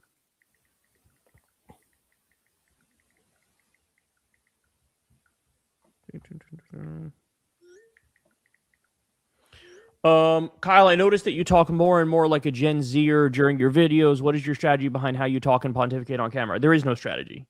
There is no strategy. And I don't think I'm talking more and more like a Gen Zer. It's just how I talk. Yeah. You know what I'm saying? Like, it's just how I talk. I talk the same way in real life as I do off camera. Yeah. The thing I noticed, I do say a lot of bros. I've always said a lot of bros. We always say a lot. And like, I noticed when I listen to a video back, I'm like, damn, I am saying bro a lot, you know, but like, it's not intentional. It's just like how the shit comes out, you know? Yeah. Mr. Game Day, thanks for the $5. Used to be a big fan of secular talk, but because your good friend Corin likes the Gators, I've switched to the much superior Joe Rogan. # go Florida State. Yeah, I'm a big Gators fan, man. Go Gators. I can't even chop my hand. Forgive my ignorance here, but I thought the Gators were Florida, right? Well, Florida State is Florida. They're Tallahassee, and the Gators are Gainesville, Florida. Yeah, they're both in Florida. Oh, I see. Yeah. They're a big rivalry. But Florida State's been better than the Gators anyway, so at least you've seen some winning recently. Guitar Pro, thanks for the $5. Even my MAGA family is mad at Trump for posting an image of himself as Jesus. They don't mind the corruption and attacking schools, but this is too far. Yeah, you know what else is too far for people, Guitar Pro? High gas prices. That's where everybody's like, hey, man, sort of fuck you. Why I got to pay fucking $4.20 a gallon? Fuck that shit. You know? Like that. That's what it is. Are you on team... You got to fill up your gas tank before it gets under half, or are you just like, yeah. I'm asking you like I know, like I don't know the answer to that question. Bro, you've been knowing the answer to that question. I know, yeah, because Molly is like, she's like, if it gets to half, she needs to fill it up. My sister's the same way, and I'm always like, the only people I know that I didn't even know this until right now, but Molly, you just said, and my mom are the only two that do that, in my opinion. Yeah, I've never known anybody else to do that. Everybody else is like, once I get to like a quarter or below a quarter, that's when I start feeling like, I got to get it soon because like I'm about to run out of that shit. But I asked you that shit like I haven't sat in the car with you when your shit's been on like negative E.5. My shit is empty on empty. Like it hits you with the triple empty. It's like if you don't get motherfucking gas right motherfucking now, we're gonna give. I've had my shit run out of gas before. I've had to call my mom as a teenager, like, hey mom, I ran out of gas. Yeah. Me and you are that dude where like you'll see someone on a highway with one of those little shits and you're like, how did they get to that point? And I'm like, I know how they get to that point. Like they went on a 50-mile road trip and their shit was on E and they're like, we'll make it. Scheistermeister, thanks for the $5. Trump's second term is like the Three Stooges shorts where Mo parodied Hitler. Yep, that sounds about right. That sounds about right, bro. Thank you very much for the $5. We appreciate it. Kyle, thank you, Empire of Fred, or Imperio Fred. Thank you for the $5. Kyle, honestly, why do you think when Bernie was on KKF, he asked that it's only Crystal and not you? I don't get that. I don't remember what it was. Yeah, I don't remember what was going on at the time. So I want to say it was because, I was going to ask really tough questions, but that wasn't it. It was something else. I don't know if like Bernie thought he was going on breaking points or something. I don't remember the specifics, but it's not like he specifically said like, do not allow Kyle on, but it was like, he thought it was just with Crystal, so we delivered on it just being with Crystal, but I don't really remember what was going on at the time. Was it like around the Build Back Better time or something like that? I really don't recall. My memory's not good enough to remember what I had for breakfast, so I'm certainly not going to remember that.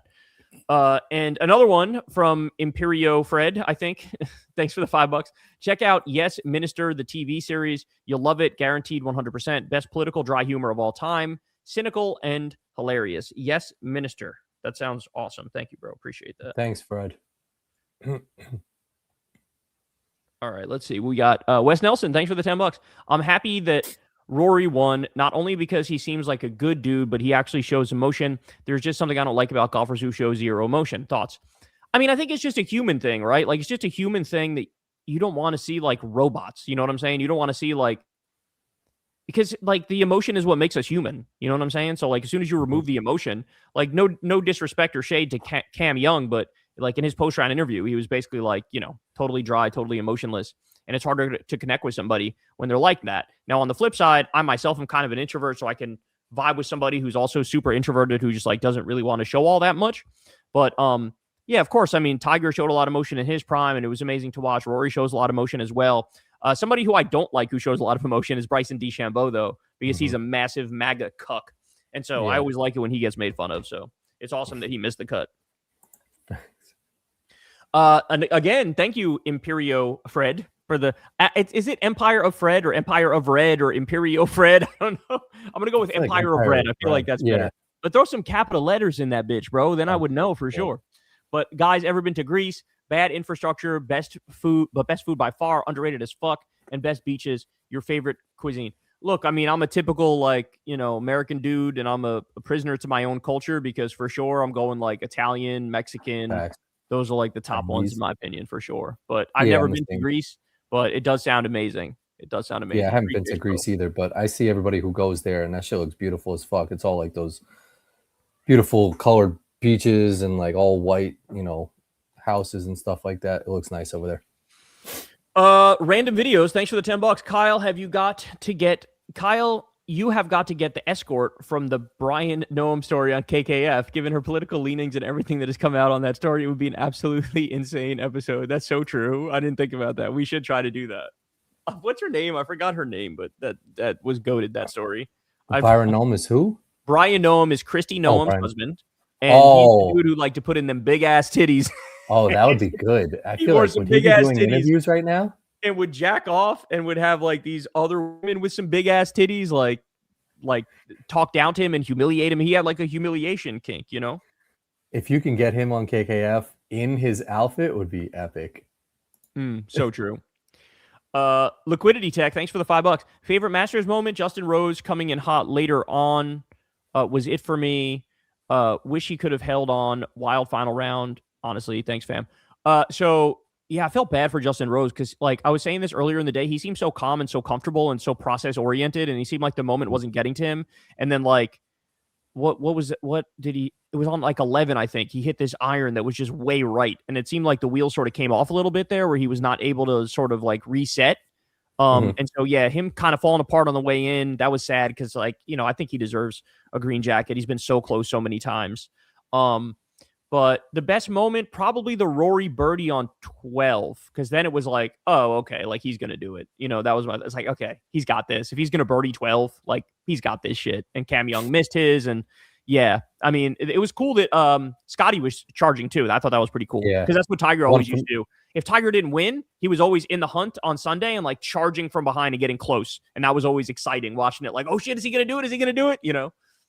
The one for me was, I mean, like I only tuned in towards the end, but when Scotty missed his birdie putt on like, was it 16 or 17 or something like that would have ultimately led to a playoff, and he was like that close to making it, you know. So like after the fact, obviously, like everything you see it clear, but like if he had made that, he missed a lot. He was burning edges all day. Scotty was burning edges all fucking day, you know. Yeah. Yep. Empire of Red, thanks again for the $5. I vote on principle. I never vote for someone taking legal bribes like Newsom. You've lately turned against us because Trump's worse, so you could just vote blue no matter who. I've been open about the fact that my thinking has evolved on this big time, man. And the reason why my thinking has evolved is because I had a failure of imagination to truly grasp how objectively evil and terroristic and sadistic the Republican Party is. And I grant you that there are many Democrats who do not live up anywhere near to what we need them to live up to.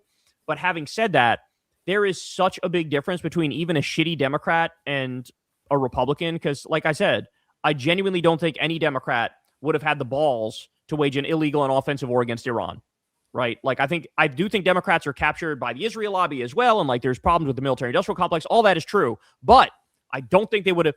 Bill Clinton wasn't dog-walked by Netanyahu. Obama wasn't dog-walked by Netanyahu. Biden wasn't dog-walked by Netanyahu. Donald Trump was dog-walked by Netanyahu. Like I said, they wouldn't have bombed the boats in the Caribbean. They wouldn't have shoved people in concentration camps. Like, I think to deny the colossal difference between the Democrat and the Republican Party is just false equivalence bullshit.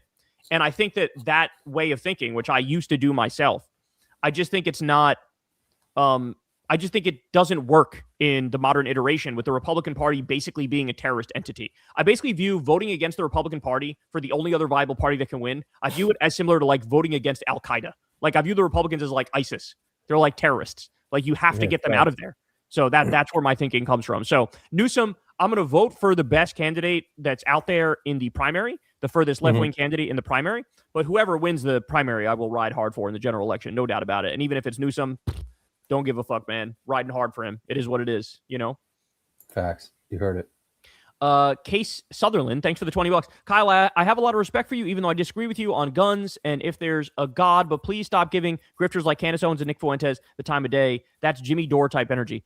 Well, I disagree because the Jimmy Dore type energy is not only covering them, but also, glazing them and acting like they have a point and acting like they're allies. And what I'm here in every single segment I do on all of those people is to point out that this is bullshit. That this is bullshit. They don't mean it. And they're going to fucking stab everybody in the back the second that they get a chance, right? Like they're going to, most of them are going to ride for fucking J.D. Vance as soon as he becomes a nominee. They're still going to ride for the Republican Party. And so like the reason why you talk about it and cover it as a leftist is divide and conquer. That's the idea. You want to take the fissures that exist on the right and how they're fighting each other and they're factionalized. You want to exacerbate that. So you want to pour gasoline on that fire so they keep fighting and keep destroying themselves. And the way you do that is to talk about it and hype them up, right? And say, oh, look what this one said. Oh, are you going to let them say that, bro? What are you doing?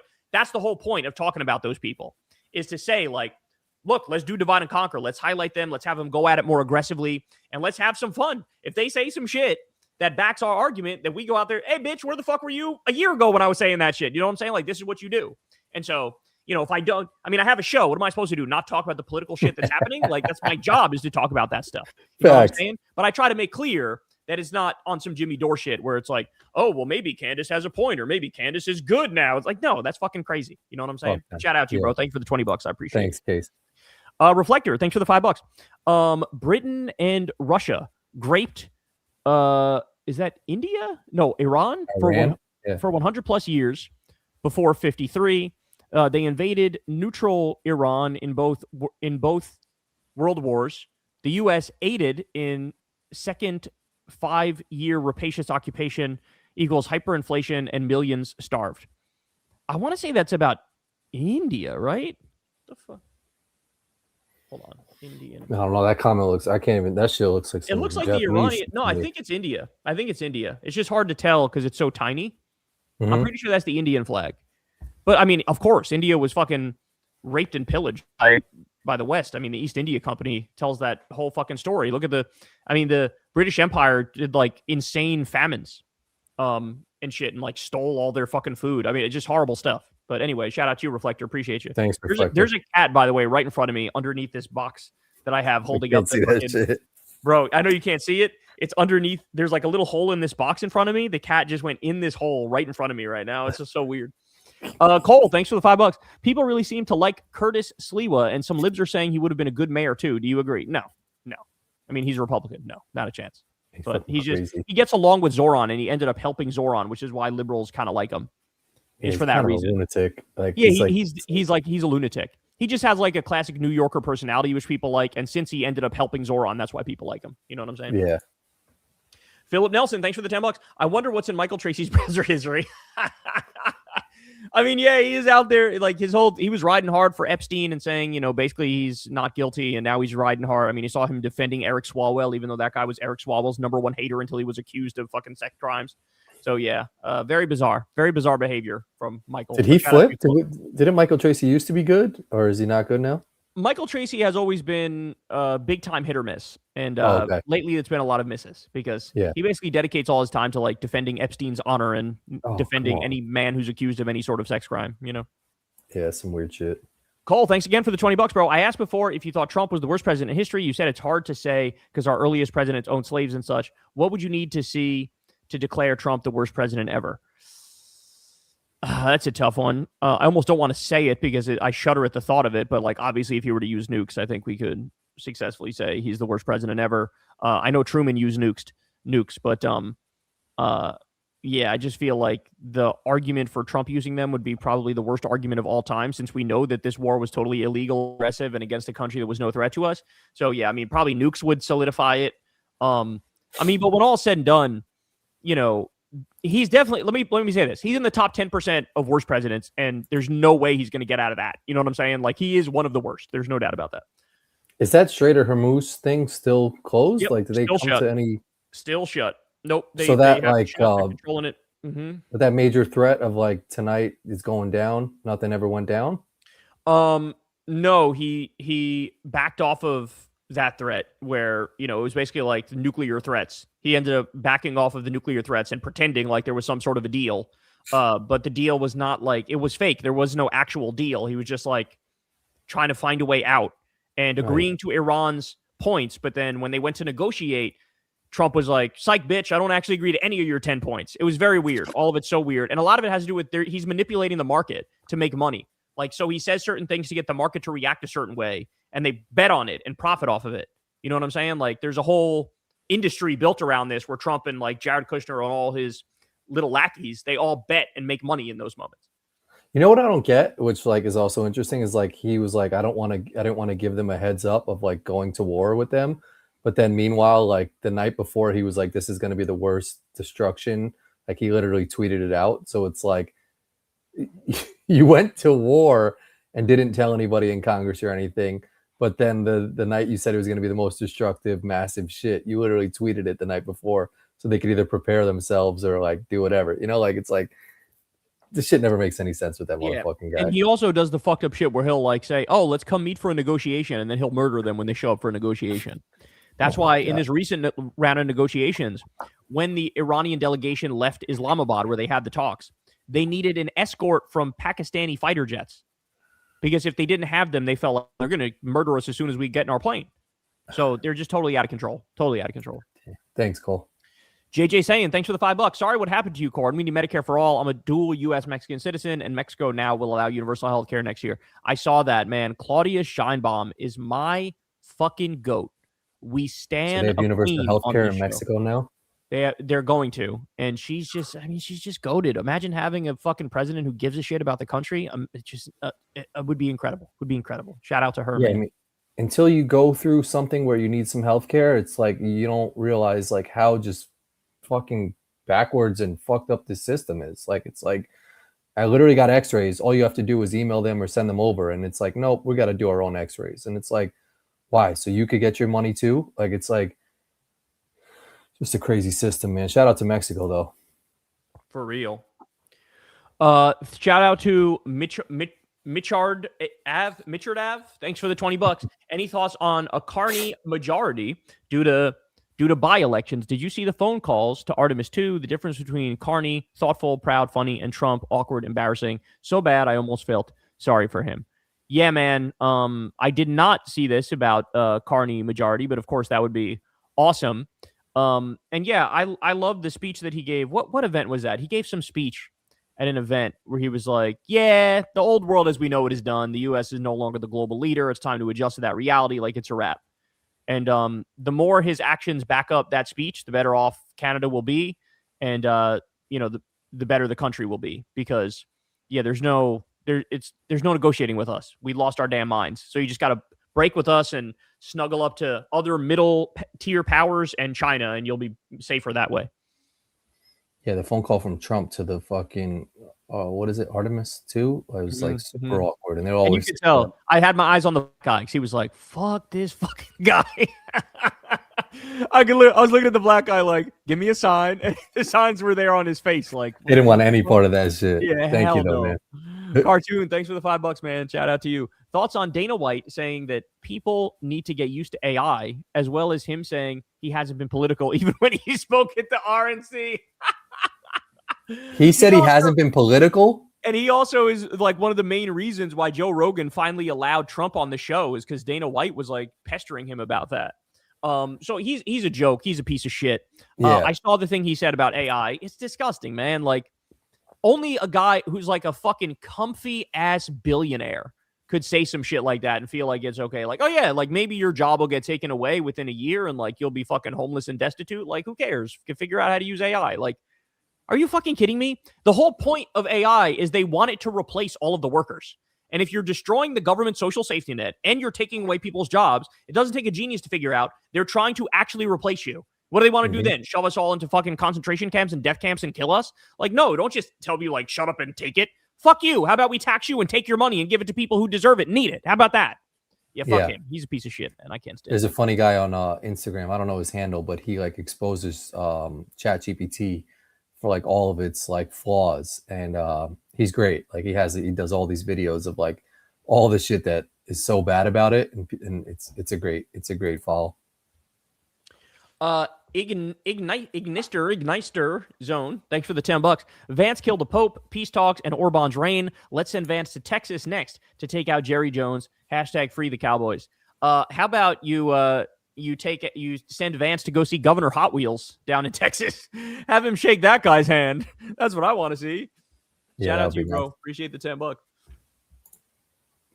Jason Wins, thanks for the tips, man. Appreciate that. Thank you, McGuire, bro. thanks for the $5. Yo mama, Wembanyama, Spurs in 5. We're back for another 20-plus year playoff run. Welcome to the Spurs Invitational. You know, I'd love to disagree with you, but I really can't. The Spurs are about to be set up on some long-term ass shit, just like it was with Tim Duncan and Greg Popovich back in the day. When you had Tony Parker, Manu Ginobili, fucking Tim Duncan, you guys had a fucking run. I mean, what did that run last? 20 fucking years? The run was like 20 fucking years where every year you knew, oh, for sure, not only are they going to make the playoffs, they're going to be deep in that bitch at the very least. You know what I'm saying? And now I feel like with Wembanyama, you're in a very similar place where like you guys are chilling. And he's only going to get better. He's only going to get better as time goes by, you know? Yeah, not for nothing. I mean, like, I don't know how Greg Popovich's health is, but like that shit can't be good because he did not look good dumb long ago. No, he had a stroke, right? Didn't he have a stroke? I think he had a stroke. Yeah. I mean, like him and Biden together is probably that'd be a crazy, like if that was the ticket, the presidential ticket, I mean they'd probably do all right, but this shit's gonna pay for my fucking surgery, man. Yeah, shout out to Benjamin, man. You're paying for Corin's fucking always, bro, surgery, always man. Comes through. How should progressives handle situations like with Analilia Mejia, where they are basically a mirror of Bernie Sanders, but they do something that Bernie can get away with, like accepting a J Street endorsement, and it freaks people out? I guess the question is, how do we handle Warrenites who prefer associating with us more than liberals politically? You know, I saw the thing where J Street endorsed her, and my first reaction was like, oh, that's probably not great. But then I saw J Street basically released a new like policy thing where they were like, yeah, we kind of agree that the U.S. should stop sending any money and any weapons to Israel. So when I saw that, I was like, oh, shit. Okay. So that's why they're now endorsing candidates like Analilia. So I wouldn't worry too much about any sort of backlash over this, I feel like it's kind of like fake. It's not real. It's not going to translate into the real world. I think that a J Street endorsement is going to be viewed as a neutral to positive thing in short order as soon as people realize that organization has had to evolve because they simply can't fucking exist as like APAC light. Like they have to totally change their orientation. And I think they kind of have. And I think that's a good thing. So that's why they're genuinely endorsing a bunch of really good candidates. So that's a good thing to see. So if anything, it's kind of welcome. And I would say anybody who's flipping out over it to just chill out because the politics are changing and everybody's had to shift in our direction because it's untenable in this moment to like stay with the old politics. You know what I'm saying? Shout out to you, Benjamin. Appreciate you. You think that shit actually makes a difference when like the National Car Association endorses Bernie Sanders for president? It's like, I'm still my own person. I don't give a fuck what you think. Well, the reason why this one, why he's asking about this group in particular is because this is a liberal Zionist organization. And in this moment, with Israel like doing a genocide and now massacring Lebanon and all that stuff, people don't want to have any affiliation with any Zionists, which I understand.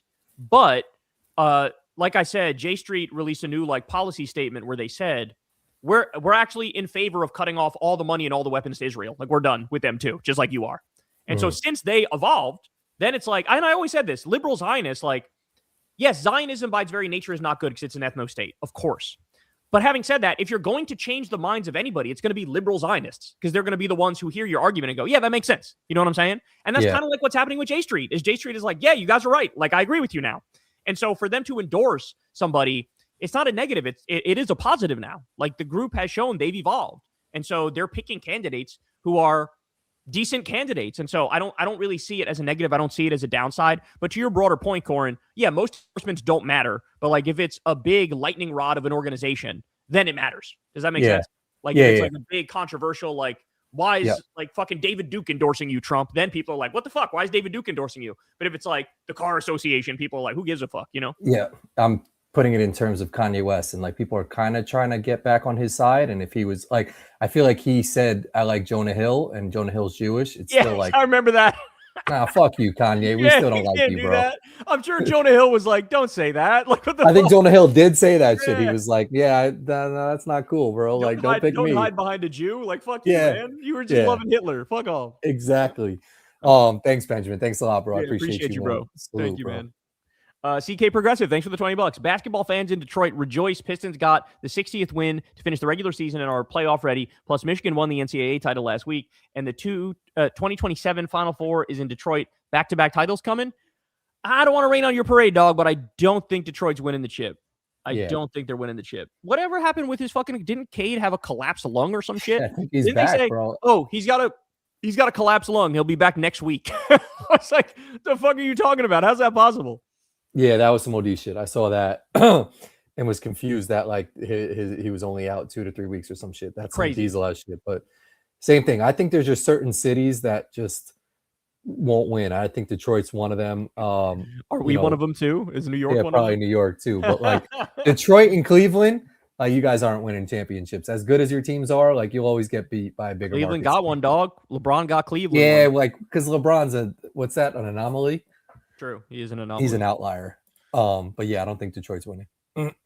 Jason Wins, thanks for the $10. Thoughts on Glenn Greenwald? He has done a lot of important journalism, but it seems like he developed Dem derangement syndrome where his reflexive contrarianism often bends in one direction. Thoughts? I'm incredibly biased on this topic because I know Glenn personally and I'm friends with Glenn, so I'm always hesitant to ever say anything that's negative about Glenn in any way, shape, or form. I do agree with your statement, though, in general, that like he has done a lot of important journalism. He's the guy who brought us like, the Edward Snowden leaks and exposed the NSA and stuff like that. I also do agree that I think he went through a phase where it was very Democrat derangement oriented, where like, the Democrats, anything the Democrats do is bad and wrong. And like, but you'd find like a needle in a haystack. You find like the one thing Josh Hawley said where like, oh, look, is there a populist realignment coming? And, my take on this has been there is no populist right. It's fake. It's totally fake. They're all bullshitters. They're all fucking liars. They're all like corporate hacks and fucking right-wing freaks. And so, but it is nice to see that he hasn't gone the route of Taibbi, where like Taibbi has like doubled down and tripled down on being wrong about everything. Whereas Glenn, it does seem like in this moment, has realized like, oh no, Donald Trump actually is a total con man and a total piece of shit. And at least now he's going after Trump relentlessly. And so that's very nice to see. But I definitely agree with your diagnosis here that there was a long phase of Democrat derangement syndrome and like reflexive contrarianism against liberals and leftists and Democrats. But I do see some positive change, in my opinion, where a lot of the stuff he's saying lately is very agreeable. Thanks, Jason. Check you later. Thanks for the $5. Stay strong, Corin. Sup, Kyle. Hope you're both having a good day. Mine's been rough till I got home now. Well, shout out to you. Check you later. We appreciate you, man. Thank you for the $5. And thank you, bro. Think about it. Could always be worse. You could always have Corin's thumb, in which case, Facts, bro. Yeah, that would not be good. That would be very bad. Yeah, but I hope your day gets better, man. Get some sleep. Wake up tomorrow is a new day, bro. Yep, refresh you. Thank you for the $20, bro. Appreciate you. Canadian cancer survivor, 4 operations, 1.5 years chemo, 40 radiation treatments. Not only was there no charge, couldn't tell you how much it cost, but I got disability pension while healing. Damn, man. If I ever get cancer, bro, I'm coming to you because, you know, that shit would bankrupt the fuck out of anybody here. You kidding me? 40 radiation treatments? Ain't no way you're walking away with a bill less than $300,000 in the States. Not a chance. Crazy. Yeah. Not a motherfucking chance. Yeah, shout out to you, bro. Appreciate you. And glad, hey, man, shout out to you, bro. Fucking survivor of cancer. That's what's up. Those stories always make me happy because, like, you hear that and you're like, oh, fuck, you think death sentence immediately. But then there's people who survive it and you're like, good. They're fucking fighting back against this fucking evil, demonic illness. And, you know, anybody who gets it, I wish them that fate. But shout out to you, man. I mean, it's like people like me that have this that fucking makes that shit look like absolutely nothing to what you did, bro. So shout out to you. True. CK Progressive, thanks again, man. Now the politics super chat. Sorry that Corin has to pay $5K to fix your broken finger. We need Medicare for all immediately. Lastly, Kyle, did you see Rokan on Jubilee debating the Epstein files? I saw that he went on Jubilee. I haven't watched it. It's hard to get me to watch a full Jubilee thing, I'll admit, because I don't know. I know that the whole thing is such fucking theater bullshit, and so it's hard for me to sort of get into it, but I'm sure he did a great job, man. He knows how to. He has more patience than I do with the right. And so I feel like sometimes that serves him very well. And this is probably one of those instances. But yeah, I'll check it out. I saw that he was on there. Appreciate you, man. SC True, thanks for the $10. You see Roe on Jubilee. In my opinion, he lets too many bad faith deflections from Trump or Slide. And the one who said release the files is no longer enough. And just re-traumatizing survivors is kind of right. ATP is kind of right. I'm not sure what ATP is, but I did not watch Roe on Jubilee. Like I said, it's hard for me to watch a Jubilee thing, but perhaps I'll take a look at it since you guys are telling me. But now you're sort of leaning against me looking at it because you said like he let some shit slide that would piss me off. That's the other thing is like my standards are too high when I watch shit like this because like I'm going point for point in my head. I would have said this. I would have said that. I would have stopped him here. I would have said this here. And so like when I hear him let anything get by, I'm sort of like, don't do that. You know what I'm saying? Yeah. So you almost swayed me now against it where I'm not going to watch the shit. So here I am back to not watching it. Diego, thanks for the $5, man. It's crazy how easily Trump is destroying Tucker's popularity. His approval with Republicans is now almost 50-50. GOP voters will eject whoever Trump says. Diego, that's exactly correct, which is why we say the Republican Party is a fascist, terrorist, imperialist death cult. That's what they are. It's a cult. It's a cult. So whatever Trump says goes. And like, I love the people who pretend like because there's some MAGA pundits who are like disagreeing with Trump, that therefore validates the theory that like these people are reachable. No, they most certainly are not. Like you said, they plummet in popularity as soon as Trump farts out an opinion against them. You know what I'm saying? And that's where we are right now. Metalhead Matt, thanks for the $5. Why did border encounters fall off a cliff after Biden's June 2024 executive order 10773 limiting entries? He could have done it sooner. Maybe it was partially open. No, I definitely wouldn't say it was partially open because he kept in title, what was it? Title 43? I forget the number, but there was a title something that was like basically a COVID era border rule where it was like, there is no due process. We just kick you right the fuck out. He kept that in place for his first like year of his administration, maybe even longer than that. And so like he kept a lot of the Trump era border policies in place. And they ended up kicking out a lot of people. Like I said, Biden deported about 4 million people. Trump deported about 2 million people in his first term. So he massively increased the number of deportations. More people got in the country, but that's because more people were trying to get in the country because COVID was past its peak. You know what I'm saying? But yeah, the idea that like he had it open and then he closed it after, I just don't buy that. I think Democrats are pretty hawkish on the border. It's just that Trump and Republicans are openly fascist about the border. You know what I'm saying? And also, I don't think it's a good thing. I think we should go looser. I think we should let more people in. I think immigrants make this country great. You know, Thanks, man, Matt. Diego, thanks again, man. Massive credit for calling out Emily for giggling and nodding at Megyn Kelly's comment. Right-wing populists are functionally GOP propagandists. Yeah, there is no such thing as right-wing populists. I'll maintain that position from now until I die. I gave them a chance. Can't say I didn't give them a chance. I went through a phase where I was like, let's see if they mean it. And then immediately they proved that they didn't, and they went back on every populist thing they said. So it's a real fucking shame because it just means they're not in the coalition at all, but it is what it is. Thanks, Diego. E5S, thanks for the $5. Hey, Kyle, I love your work. Thoughts on Scheinbaum on the brink of offering universal health care to all Mexicans? As I said earlier, she is my queen. She is my queen, and we offer unending fealty and loyalty to her because she is incredible. And she's a lot of fucking wins for Mexico under both AMLO and Claudia Scheinbaum. And what we would give in our country to have our version of Claudia Scheinbaum or AMLO, bro, you have no idea. No fucking idea. Yeah, I'll take her right now. Wes Nelson, thanks for the $10. Am I the only one having Jason Kelsey fatigue? It seems as if dude is on everything. I really don't need him and Pat McAfee sneaking up Augusta National. They try way too hard to be cool, in my opinion. Wes, you are so fucking right. And by the way, I got to give you your flowers for being right on this. I also got to give Corin his flowers because you know who else was at Augusta during the par 3 competition? I know who you're going to say. Kevin Hart. Kevin Hart was there. And I remember Corin from day motherfucking one. He had Kevin Hart pegged and he would say, he's not fucking funny. He's not fucking funny. Everybody pretends he's funny. He's not motherfucking funny. And I remember at the time I was like, oh no, man, I think he might be a little bit funny. And then now here we are, probably like, that was like 7 years ago, maybe we had that conversation. Here we are today. And I can say with no doubt whatsoever, Corin was 100% right. Kevin Hart is not funny. Kevin Hart is incredibly corporate. Kevin Hart is all about the money. Kevin Hart is more of like a weird motivational guy than he is like an actual comedian. He's really fucking try hard, like you're saying here about Jason Kelsey and Pat McAfee. Yeah, I'm done with all those guys. Like the fact they should not have been invited to. That was the biggest miss I've ever seen at Augusta in modern history. Is having Jason Kelsey. A lot of heat, or they're taking a lot of heat for that shit right now. Yeah, because people like the whole thing about Augusta is that it's like supposed to be like they're committed to excellence. It's like hallowed ground. It's like sacred. It's about tradition. It's about having everything perfect. The grass is perfect. Like everything's taken care of. And then you invite these fucking goofballs to come and do goofball shit. And it's like, this is not what Augusta is about. You know what I'm saying? This is not what the Masters is about. So yeah, shout out to you.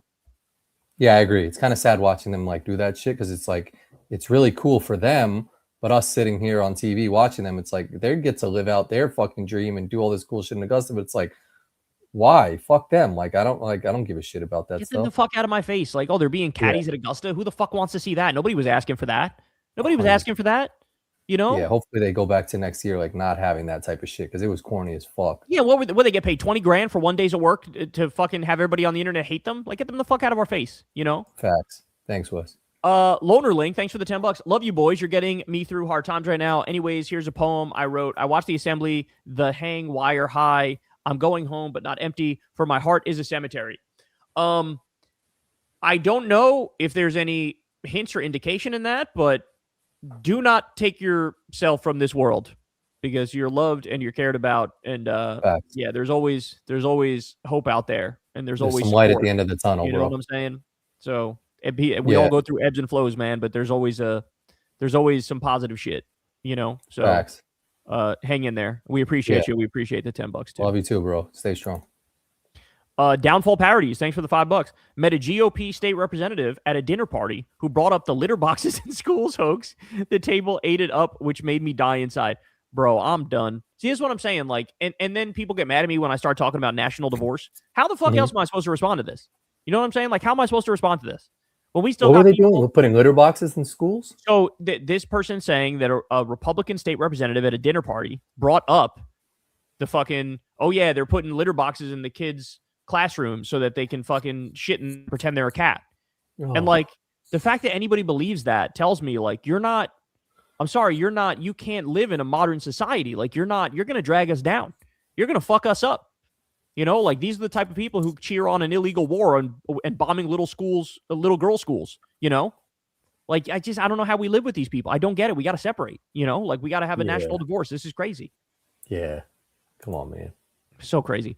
He also asked me forward questions about my relationship status in the context of him saying he wants many kids. Very weird. What the fuck? So he was talking about the litter boxes in schools. Then he was basically asking like if you would breed with him. Jesus fucking Christ. Very bizarre. Very bizarre. Appreciate you, Downfall Parodies. So was he gay? Or Downfall Parodies is female.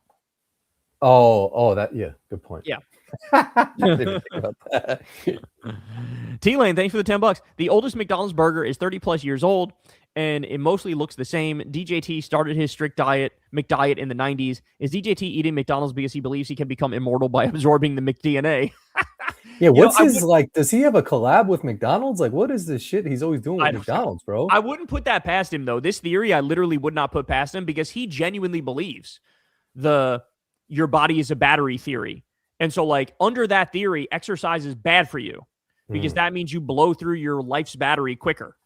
I can get behind that theory, though, low-key. I could, too, because then it justifies being lazy as fuck. So, like, I kind of wish that was true, but it's not. But, like, he actually believes that. So I could easily see him saying, like, the McDonald's burgers, they never decompose. They always look perfect. So why wouldn't I eat that? Because then I'll never decompose. I could see him thinking that on some shit, you know?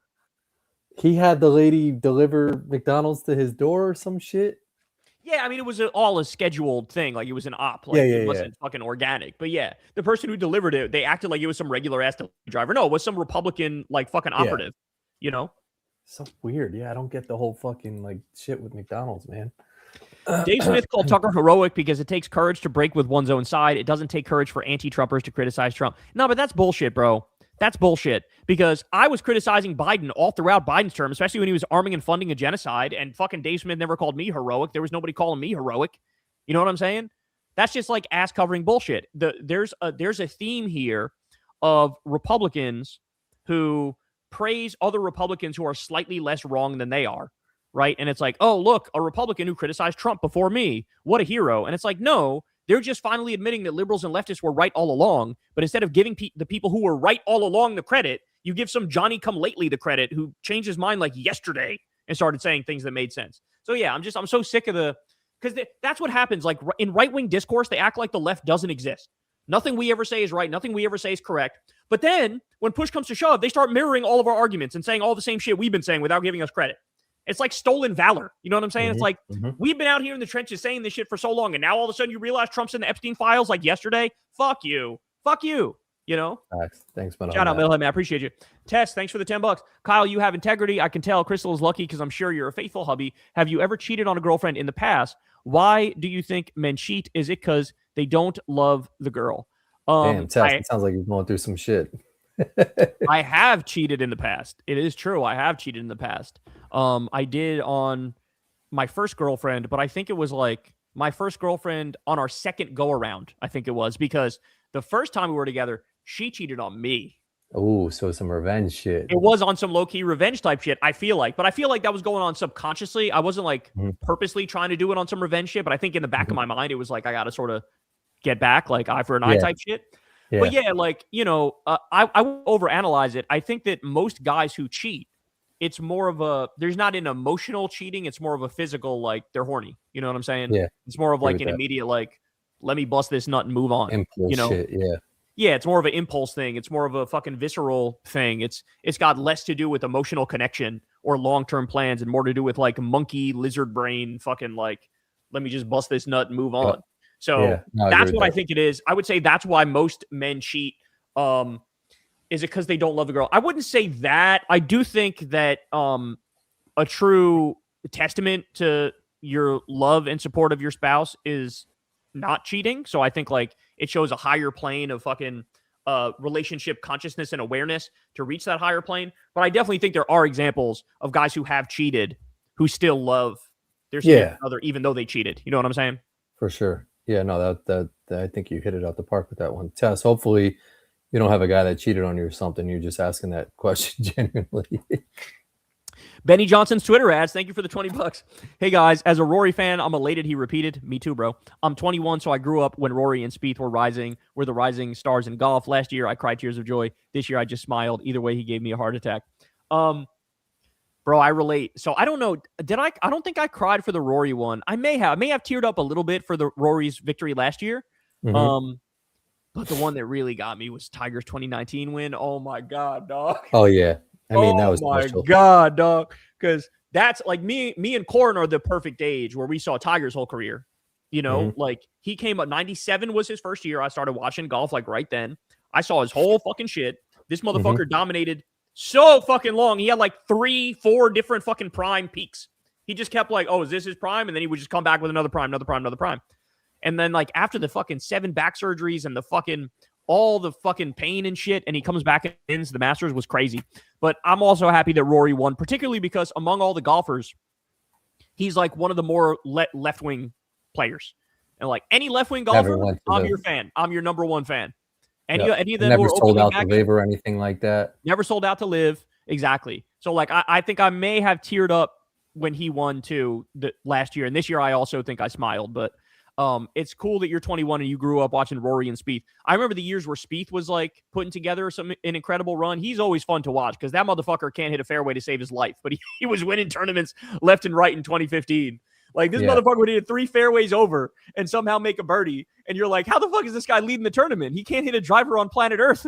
Yeah. So it was always fun watching Spieth in his prime too. And nobody's three-peated, right? It'd be pretty cool if he could three-peat. Nobody's three-peated next year. Nobody's three-peated. Tiger and Jack have won a lot of green jackets. So like Jack has 6 green jackets. Tiger has 5 green jackets. So like they've won more than 2 green jackets, but nobody's ever three-peated in a row. No. Yeah. I mean, he's got a shot. Like he's still in his fucking prime. Like he's still young. And true, but I will say really well. One of the things about Rory, and this is why I say we were spoiled growing up in the Tiger era. Mm-hmm. There will never be another Tiger Woods ever. Mm-hmm. You're never going to see dominance that level again. Like Spieth went through Tiger dominance for like a year or two. Fucking Jason Day did it for a year or two. Rory did it for a year or two.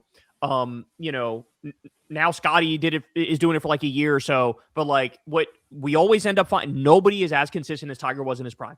And Rory's a great example of like his highs are super fucking high, but his lows are really fucking low.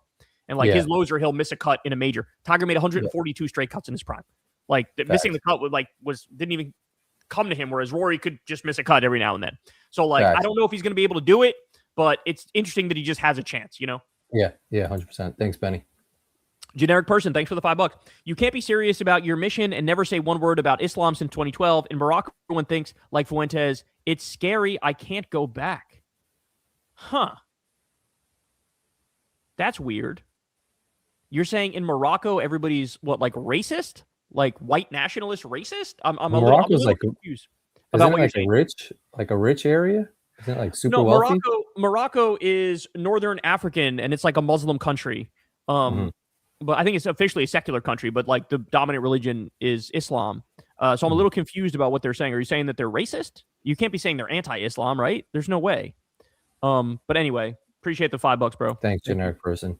Mitch McTurtle, thanks for the $10. Speaking as a fellow former psych major, right-wingers tend to have higher levels of parochial empathy towards one's in-group, and lower levels of intergroup empathy towards outgroups. I think that's a fair point, although I do think that this modern iteration of conservative just has less empathy all around. I think liberals have more empathy for both the in-group and the out-group in today's day and age. I just think this new group of conservatives is just like pretty much doesn't care about anything. Like they don't care about anything. They're like genuinely sadistic. You know what I'm saying? Like they get pleasure out of people's pain. I actually believe that. But thank you for the psychology input. We appreciate it. Some real news. Are you gonna come after us this week before I even read it? I know you're usually one of the right wingers. He's been good lately. He has. It's true. The past like 2 weeks, I feel like he's been good. Thanks for the $5, bro. PBD now says Trump has intelligence access that we don't. Are they all going to deny being MAGA in 10 years? Adam is dumb. Corin say Marjorie Taylor Greene 3 times fast. Marjorie Taylor Greene. Not that hard. Yeah, that wasn't bad. You did a pretty good job. That wasn't that bad. 4 times would have fucked me up. To your point, yeah, my intuition, my instinct tells me that in 10 years nobody's going to be MAGA. In the same way that, like, you know, actually, George W. Bush, for a long time, it was like nobody touched him with a 10-foot pole. But now, if anything, he's been like revitalized. Trump is so bad, so people look back like, oh, maybe Bush wasn't that bad. You know what I'm saying? That's what I said. Trump's going to be on fucking Ellen DeGeneres when she revives her show in 20 years or some shit. Oh, my God. We'll be dead in 20 years. My instinct tells me that he will not recover in the same way that, like, Herbert Hoover never recovered because, like, he brought about the Great Depression. You know what I'm saying? Mm-hmm. Like, yeah, I think Trump, because like it's just too much. Everybody finally is at there's Trump fatigue.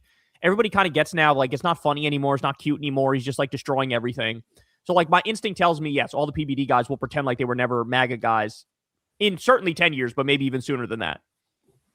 Yeah, great. Thanks, Real News. McGuire, thanks for the $5. Kyle, if you had to choose between Sarah Longwell, Alyssa Slotkin, or Gavin Newsom tab on KKF, who would you choose? Sorry about your finger, Corin.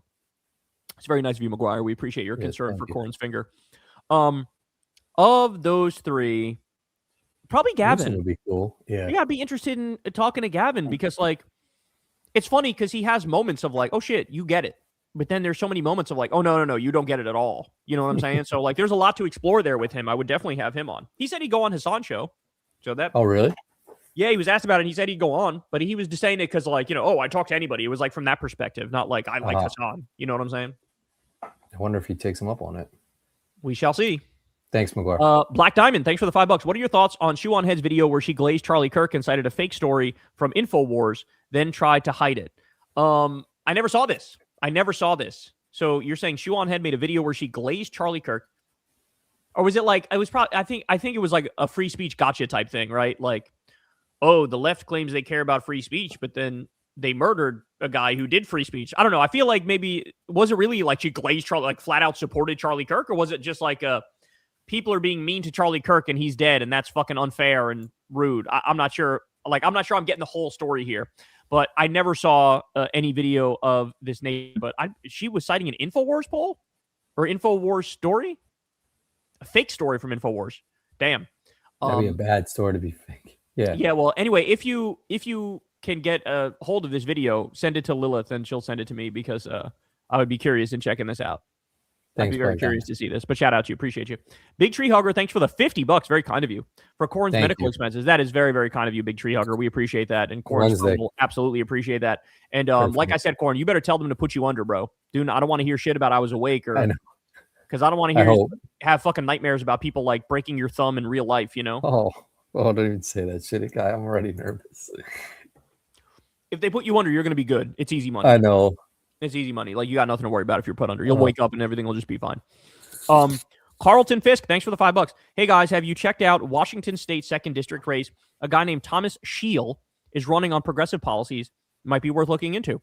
All right, we will definitely take a look at that. Thank you, Carlton Fisk. And Thomas Scheel, for those of you in Washington, Thomas Scheel, everybody go take a look at him if you're in Washington 2nd District. While I'm on the topic, let me just say California's 11th District. Vote for Shoykot. Vote for Shoykot Chakrabarti. He's going to be fucking incredible. And if you're in Michigan, anywhere in the state of Michigan, vote for Abdul in the Democratic primary. This is a secular talk command. So all you guys get on that shit. You heard it. Chase's Nightmares, thanks for the $5. Today is my brother and I's birthday. We were born same month and day, but different years. Can I get a Hoya, or Hoya, whatever you want me to say, we'll give it to you. And that's so crazy. I've never heard that before. Have you, Corin? No, that's very strange. Same month pretty cool. and day, but different years. Yeah, I've never seen that before. That's kind of crazy. Fuck with that. Happy birthday to you guys, man. Yeah, celebrate. To you, have a nice drink if you're old enough to drink. So, Corin, my question for you is, if you could pick any date to be your birthday, what would you pick? I fuck with July, man. July 15th to me seems like some perfect ass shit, man. Summertime, like barbecue, chill, nice. Make some hot dogs or some shit. Like, January's chilling too, man. Like, you got the new year. Like, you could reset goals and shit. January or middle of summer, like, to me, seems like perfect days. Like I said, I'm like a weird numbers guy. So I like the first of every month, or the last of every month, or the dead middle in every month, or like between the first 9 days. Just don't hit me with double digits unless it's the last one or the middle one. So but like if I had to pick from scratch, I probably low-key would want to be born. Like, we were born in 88, and I would prefer being born in like 1990 just because it's that clean ass number, you know? Yeah. But low-key, like, I'm sort of jealous of the people who were born in the year 2000. Because like that shit is so fucking buttery. We're like, I was born in, or like the last day of 1999. So you could say I was born in 1999, but like for a day I was alive. Yeah. You know what I'm saying? Just make it clean so that when like, oh, how many years you've been alive? It's like you just fire that bitch out really quick. Oh yeah, I'm 27. Like, you just know right away, Yeah. We still get some street cred for being born in the 80s, like there's something to that. True. That's true. I mean, it's true. Crystal is Reagan was our president or some shit. Yes, when we were born, Reagan was president. But Crystal is like a zillennial, where she's a millennial, but she also is like bordering on Gen X. So she's in that zillennial range. She's what year? 81. 81. Okay. That's right on that line. Yeah. So but it's interesting because like culturally we're almost exactly the same, with the same shit growing up, same shit you remember and whatnot. But like, it's interesting how the further back you go, or the more recent you go, like it's a totally different experience being raised. 100%. Like people who are with you, like from around the time you were born until now, like you just share so much in common just because you experience the same shit. You know what I'm saying? Yep. Yeah, no, I agree. Happy birthday, bro. Matt Hardy, thanks for the $5. Kyle, is that 2 identical volumes of The Art of Computer Programming behind you? Could we also get a how you gonna pay for it? How you gonna pay for it? How you gonna pay for it? Yeah, that's an old bit I used to do when making I remember people say that shit. Art of the Computer. I have no idea. This is this setup was here before I got here. This is the study that was here before I got here. This isn't like my books behind me. My books were in New York. So there's like children's books and shit back there, you know. there's a whole bunch of the Iliad and the Odyssey. Like there's a whole bunch of shit that like, you know, is not in my book collection. Thanks, Matt Hardy. Gert, thanks for the $5. I'm going to the Detroit Pistons game on Sunday, and goddamn, am I excited. Who do you have winning it all this year? Hoping we get Charlotte first round. That's awesome for you, bro. Congrats on doing that. That sounds fucking sweet. Crystal and I went to a Knicks game against the Bucks, and it was the NBA Cup game too at Madison Square Garden. That was cool as shit. We really liked that, and we had some pretty good seats. I want to say the Knicks. I want to say the Knicks are going to win it all. I know that that's going out on a limb right now, but I'm going with my heart instead of my head. But if you tell me to make a head pick, I would say OKC is going to win it all. And I would also just say be careful what you wish for in Charlotte because they're kind of good. I would almost take the Heat because they are a little bit more beatable, in my opinion, than Charlotte. Charlotte's got some young, good talent, so they're a good team. And when they're hot, they're hot. When they're on, they're exactly on. You know, they can go on these big streaks. RSN, thanks for the $5. Corin, I think my birthday is one day before yours. Hope you heal up quick. Thank you, bro. July 14th. If that's your birthday, then you are correct. But you're a Cancer like me, man. I don't know what the fucking those signs mean, but hopefully you're a chill, cool ass dude. Apparently you are, because you're watching the fucking podcast. Appreciate you. Well ahead, Matt. Thanks again, man. Many say a nuclear-armed Iran is more dangerous than North Korea because they're Shia fundamentalists who aren't afraid to become martyrs by attacking Israel. Yeah, and I think that argument is thoroughly debunked for the simple fact that throughout this whole conflict with the West, they've always been rational, tit for tat, logical. They've never done anything that's like totally fucking out of left field and irrational. If anything, you could say that Netanyahu and Trump have been the ones that have done wildly irrational shit. So like, I think there wasn't, if you don't know much about the region, like Sam Harris making that argument to me in like 2003, I could hear that and go, yeah, that might make sense, right? Like they're fundamentalists, they're religious extremists. But then the more you learn about them, the regime is packed full of like hyper-educated people with multiple PhDs, right? These aren't like fucking Al-Qaeda freaks in a cave somewhere who are like, doing nothing but praying and reading the Quran. Like, no, these are like hyper-educated people who are like running a complex country of 90 million people.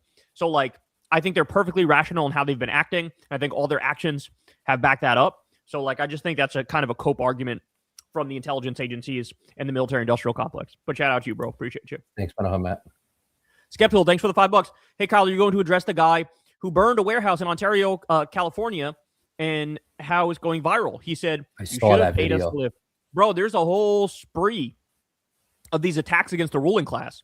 And yes, I'm going to cover it on the show tomorrow. So definitely check that out.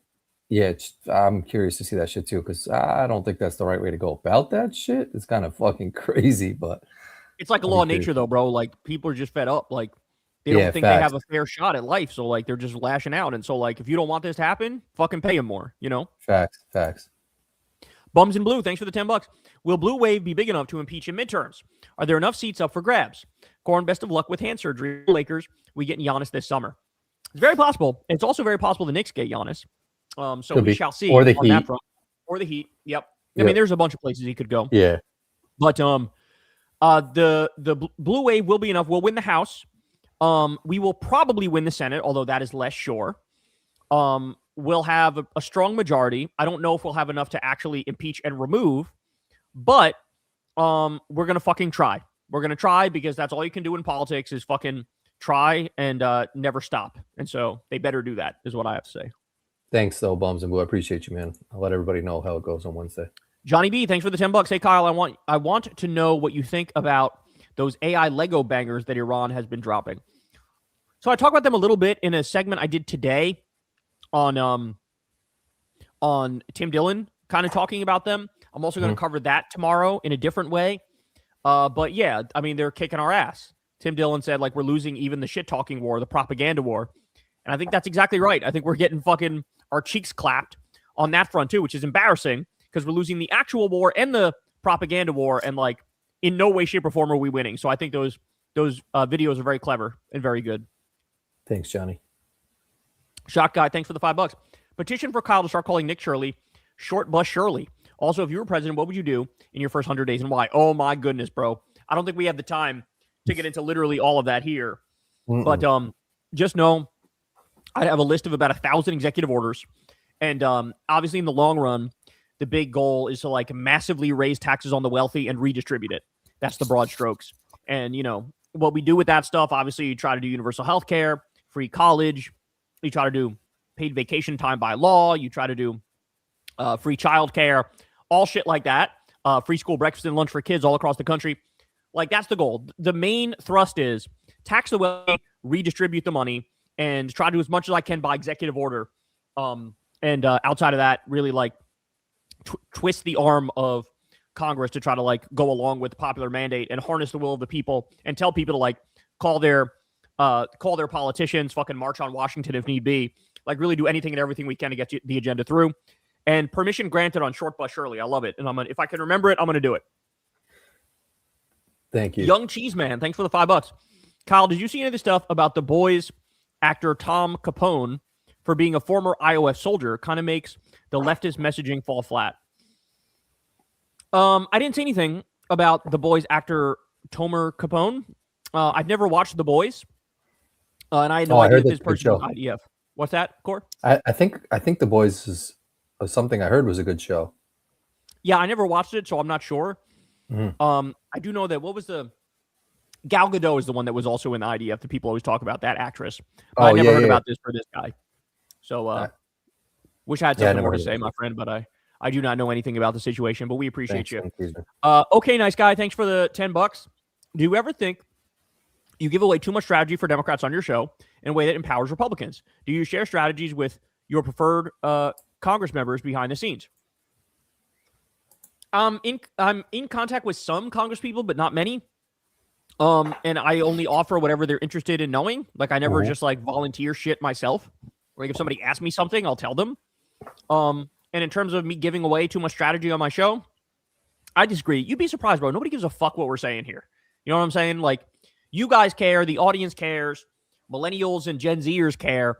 But like all these fucking boomer and Gen X politicians, they don't know who the fuck I am. They don't care what the fuck I'm saying. So like, no, I can say whatever the fuck I want on my show, and it doesn't really get to people at the top echelons of the country. So no, but I would say if any of them asked me and I liked them, I would give them whatever advice I had. Facts. Thanks. Okay, nice guy. Victoria, thanks for the $20. Hey fam, the world is going to shit. On a lighter note, just went camping near Chattanooga and wanted to share. Barbecue was fire. Burnt ends on the menu, Corin. Also, you can pet and feed alpacas at a coffee shop nearby. That sounds like fun. That sounds like a lot of fun, actually.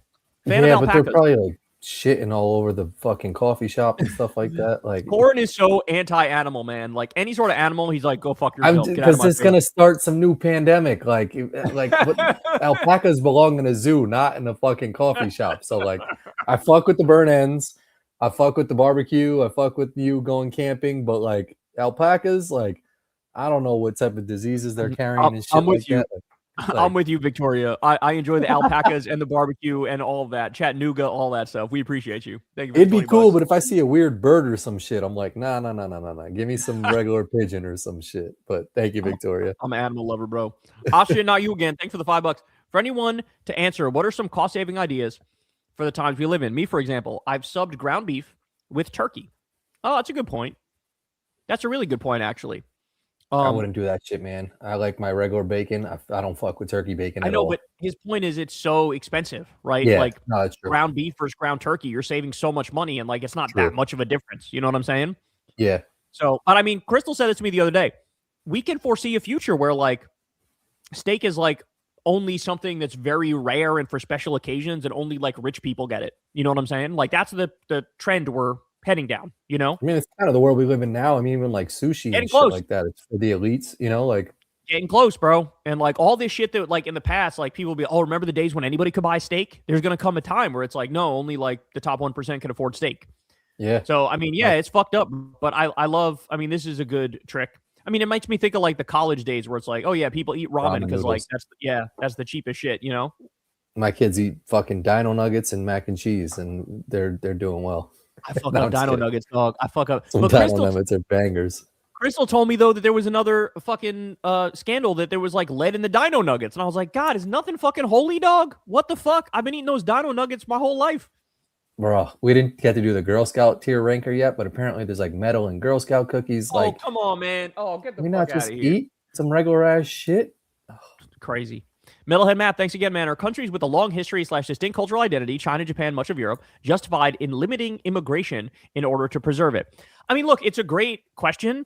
My instinct as somebody who believes in secular democracy and multiculturalism is that you need to allow some semblance of a melting pot and immigration. And I think the countries that do that are going to be the stronger, more prosperous countries. They're going to be set up better for the future. So I think the ultimate goal is to preserve what makes a culture unique and interesting and independent, while also allowing for a certain level of immigration to help strengthen the country, add to the GDP, spread prosperity. And I think that immigration just makes countries stronger in general. So it's like a balancing act. You got to try to do both of those things. But it becomes very, very sketchy and weird when people start leaning heavily on the side of like, no, we don't allow anybody in and we strictly just preserve everything as it is. Because like, I don't know, there's something very supremacist about that, which is against my liberal intuition and instinct of multiculturalism and secularism and democracy. I think you see that with some of the best cities, like in the U.S., like New York's, you know, with melting pot, like California. Classic. Yeah. That's why Crystal loves New York for that exact reason, that it's like the classic, it's the living proof that like multiculturalism and immigration and like all these cultures under one fucking city, it works, you know? Yep. 100%. Thanks, Matt. Spiral Staircase, thanks for the $20. Hey guys, do you think it'd be a good idea if every midterm election, if we had a confidence or no confidence vote on every ballot on the approval of the resigning president, and if it was 60%, we could remove that president?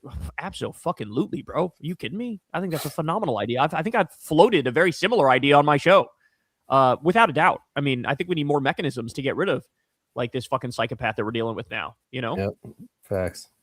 Thank you.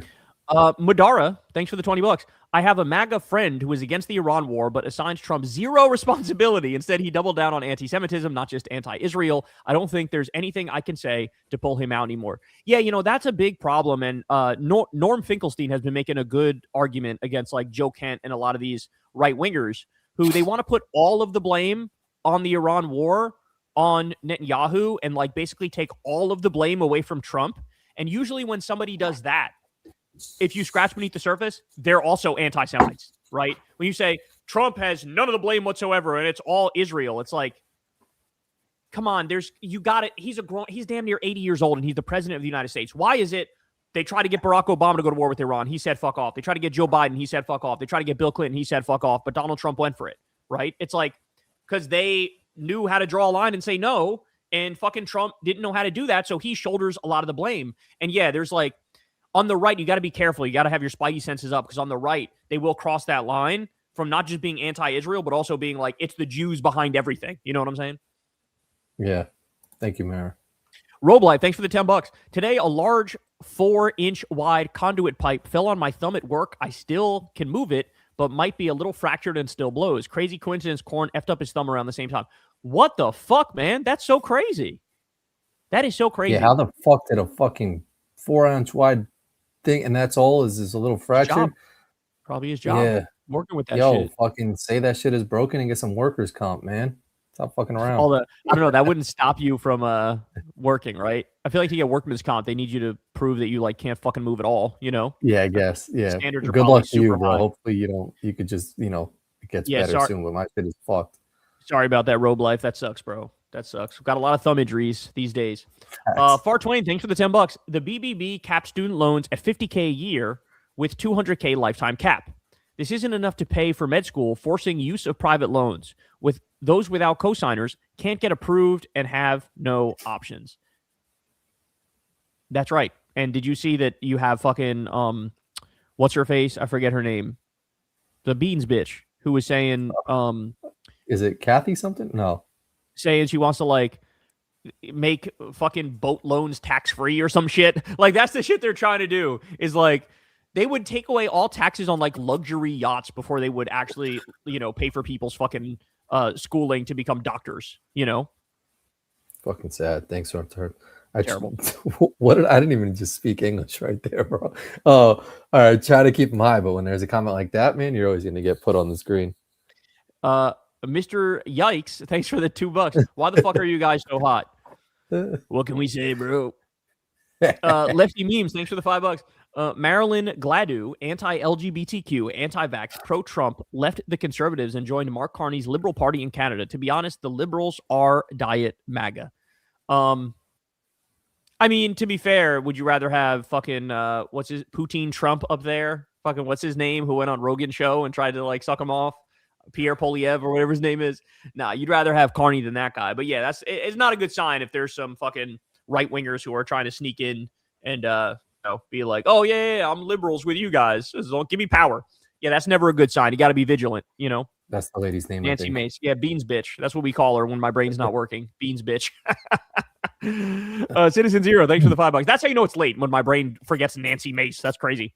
Citizen Zero, thanks for the $5. Kyle, how come you haven't broken down any of the Iran Lego videos yet? I know they're propaganda, but they're hilarious. Oh, no. So I did kind of today with the Tim Dillon one. And like I said, there's a segment planned for tomorrow on exactly that. So definitely check them out. Citizen.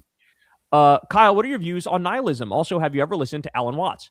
A little bit when I was younger, here and there. He's very like hippie-ish, woo-ish in my opinion. And my views on nihilism, I mean, I don't know. I'm sort of the belief that there is meaning in life, but the meaning is like subjective and you create it. You know what I'm saying? So I guess that's not. I guess that's nihilistic in the sense that I would say there is no objective meaning to life, but I think that your subjective meaning can get to the point in your own mind where it feels objective, and that's really enough for most people. Like whatever you think the meaning of your life is, like is good enough for you. So like I guess I have some things in common with nihilists, but just from a personal perspective and a subjective perspective, whatever my subjective meaning is that I've assigned feels real enough to me where it feels objective, and that's like I don't have any existential crises for that exact reason. So that would be my answer on that. Appreciate you, man. All right, we're like halfway, so we'll go a little faster. Area 51, thanks for the $5. We now know why Kyle won't run for president. He is afraid Rubio will be the Republican nominee and call out his hands. That would be hilarious. Appreciate you, Area 51. Freakadelic, thanks for the $10. I used to antagonize Scott Adams' live chats with chant it, MAGA, we are the fascism we hate. We are the fascism we hate. Replies flew black like, no, you're the fascist, and I thought your account was banned. Well, that's kind of funny. Sorry for your loss, because I know Scott Adams died recently. But to do that in like Tucker's chat or something now. Like do that somewhere else. Did he actually die? Yeah, that guy's dead. He had cancer and he died. Oh, shit. Chicken Warrior, thanks for the $5. Something I don't hear people bring up a bunch is that if we are enemies of Mossad, shouldn't we also be enemies of the CIA? Shouldn't it be abolished? I mean, absolutely. Right? Isn't that famous JFK quote? You got to break it up into a million pieces? For sure. Absolutely. Thank you, Chicken Warrior. Nathan Ogilvy, thanks for the $5, our Australian friend. Good day, boys. If Trump did a reverse Fetterman and starts implementing Bernie-style policies like Medicare for all, etc., would all be forgiven? No, I wouldn't say all would be forgiven. But, it certainly would be welcome if he did that. It'd be harder for me to do my show because it's like, well, if I'm telling the truth, okay, now he's doing decent things, but also he's like still kind of Hitler. So this is weird, Appreciate you, Nathan. Thanks.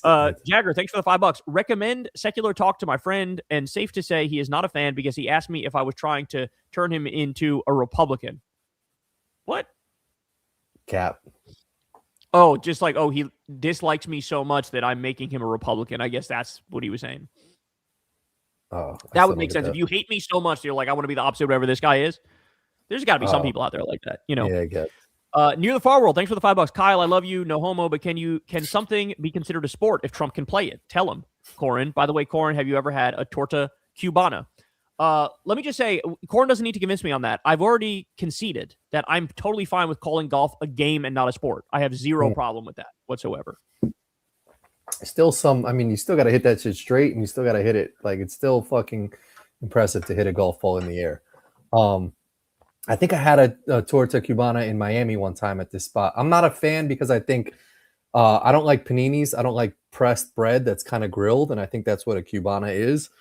I'm not really a fan of that type of sandwich, to be honest with you. So it's not my cup of tea. The Lewis Celaya, thanks for the $10. Kyle, have you seen the macro dosing podcast clip with Tim Miller having that convo with a supporter? Why he wouldn't vote Democrat? It's pretty indicative of the mentality of the average conservative. You bet your ass, and that's being covered as well. So stay tuned for that. Yeah, that clip drove me crazy, bro. Jared Pierman, thanks for the $5. Just tuning in, broken thumbs and big toes can be dangerous. You can get blood poisoning from leaking marrow. Come on, man. I don't even know what the fuck that means, but it doesn't sound good, and I don't want that shit to happen. Yeah. But yeah, he'll be all right. Yeah, thank you. He's getting the surgery tomorrow anyway, so we're good. We're good. Adam King, thanks for the $5. Kana and CVH lack charisma. CVH doubt they win the primary. AOC too calculated. Others are pro-Israel. Kyle, unless you or Stuart run, we're screwed. Please do it.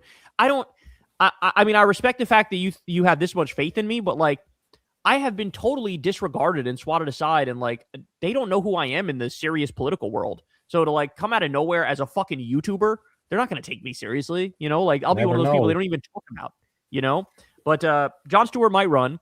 And I think maybe you're selling the others a little short. Like Ro Khanna's lack of charisma can be made up for in other ways. AOC, I agree, is too calculated, but it might be her moment either way.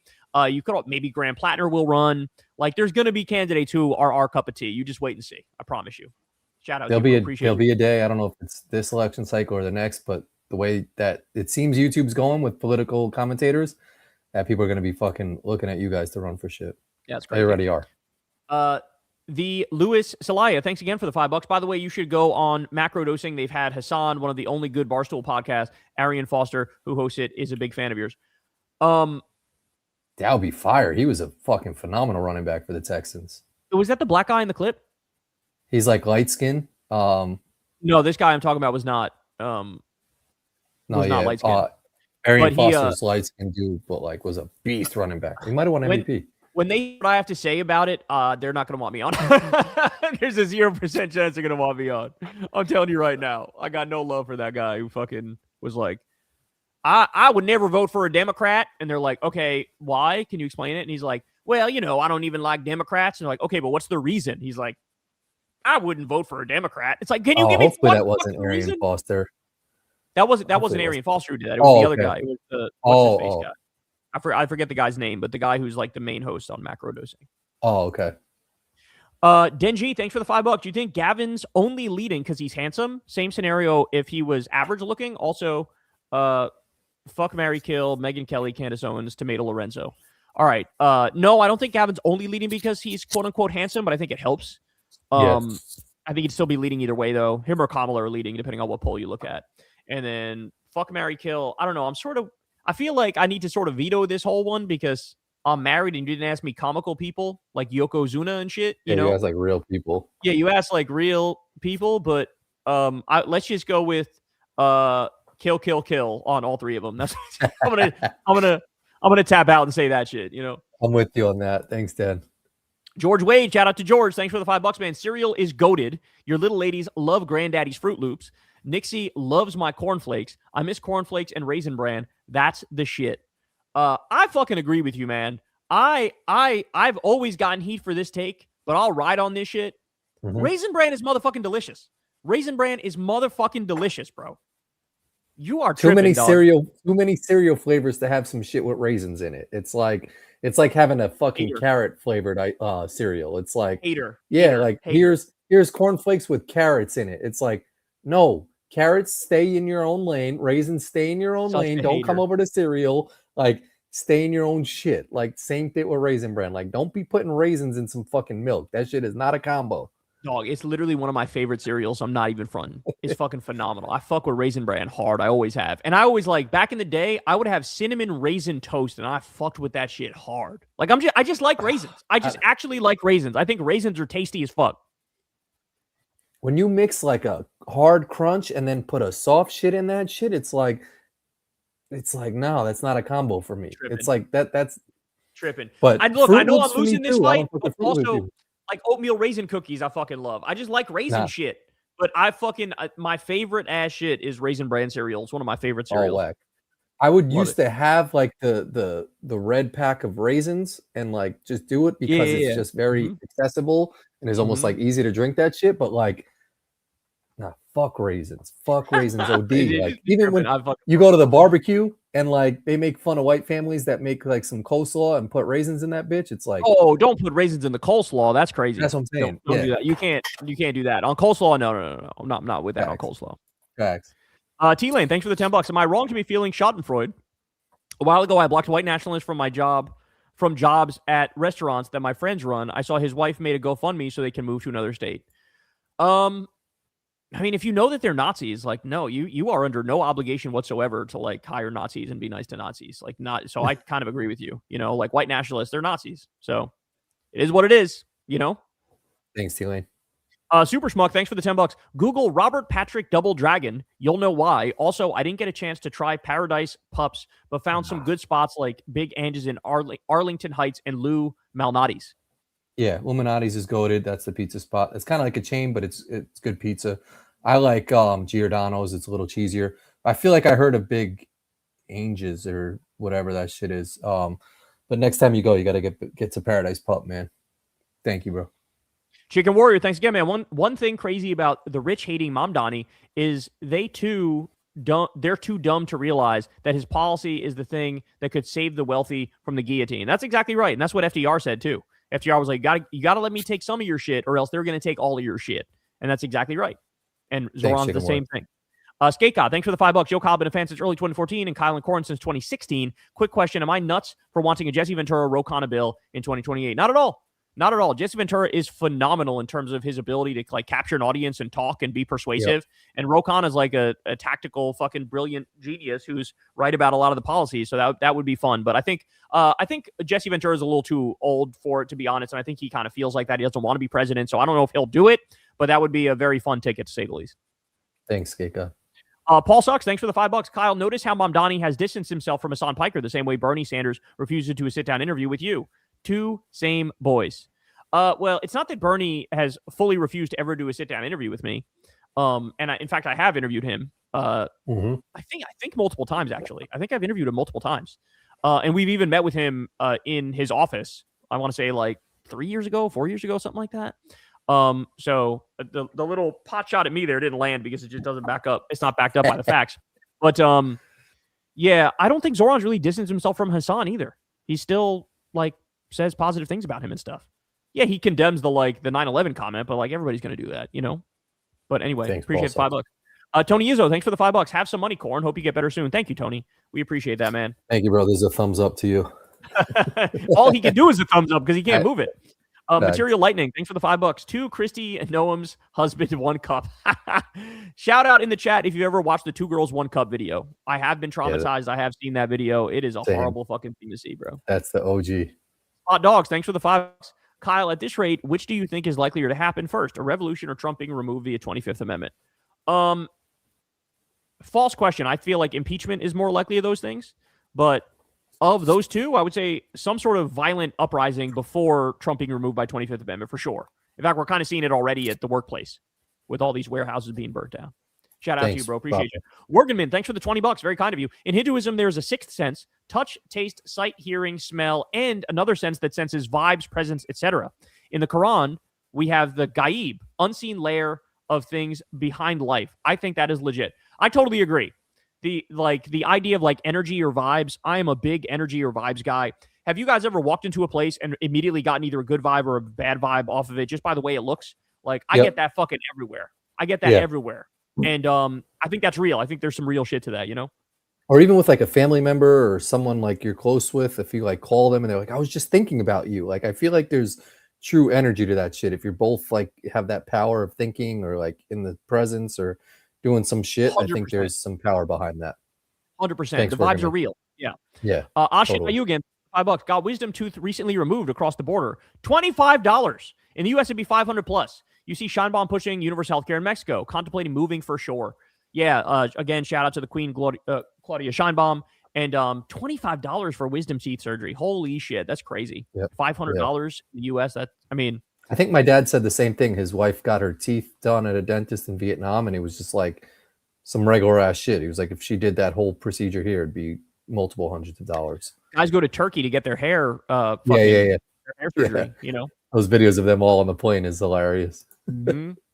Near the Far World, thanks again for the $5. We're supposed to improve from past generations. Parent shit is to teach. Playing is essential to development. I play dolls and cars with her every day. Well, you're a better man than we are, for damn sure. Facts. Like I said, every now and then I'm down for it. And look, maybe my parents just messed up in how they raised me. But like, my understanding was always the adults do the adult shit, the kids do the kid shit. And I never like pestered my parents to play with me, you know? Yeah.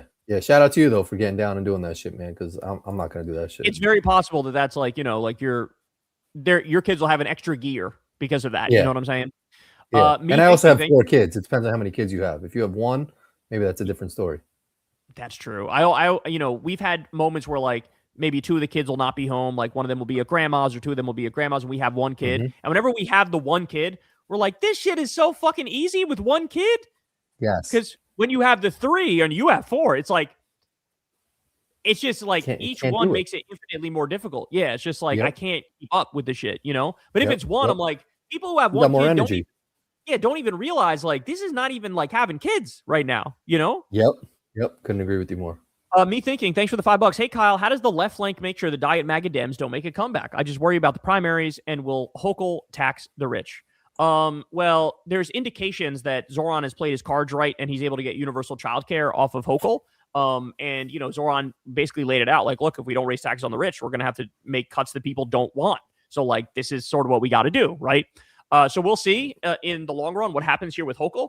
But to answer your question, there is no permanent victory in politics. So we're always going to be dealing with the conservative Democrats in our party, and we just got to fucking make the argument. We just got to be the more aggressive ones. We just got to be on top of our shit in order to win. And like, look, we do the best we can, and then whatever happens, happens. And like I said, I'll support whichever Democrat ends up winning the primaries. I will support them against the Republican terrorists. Jeff, thanks for the $5.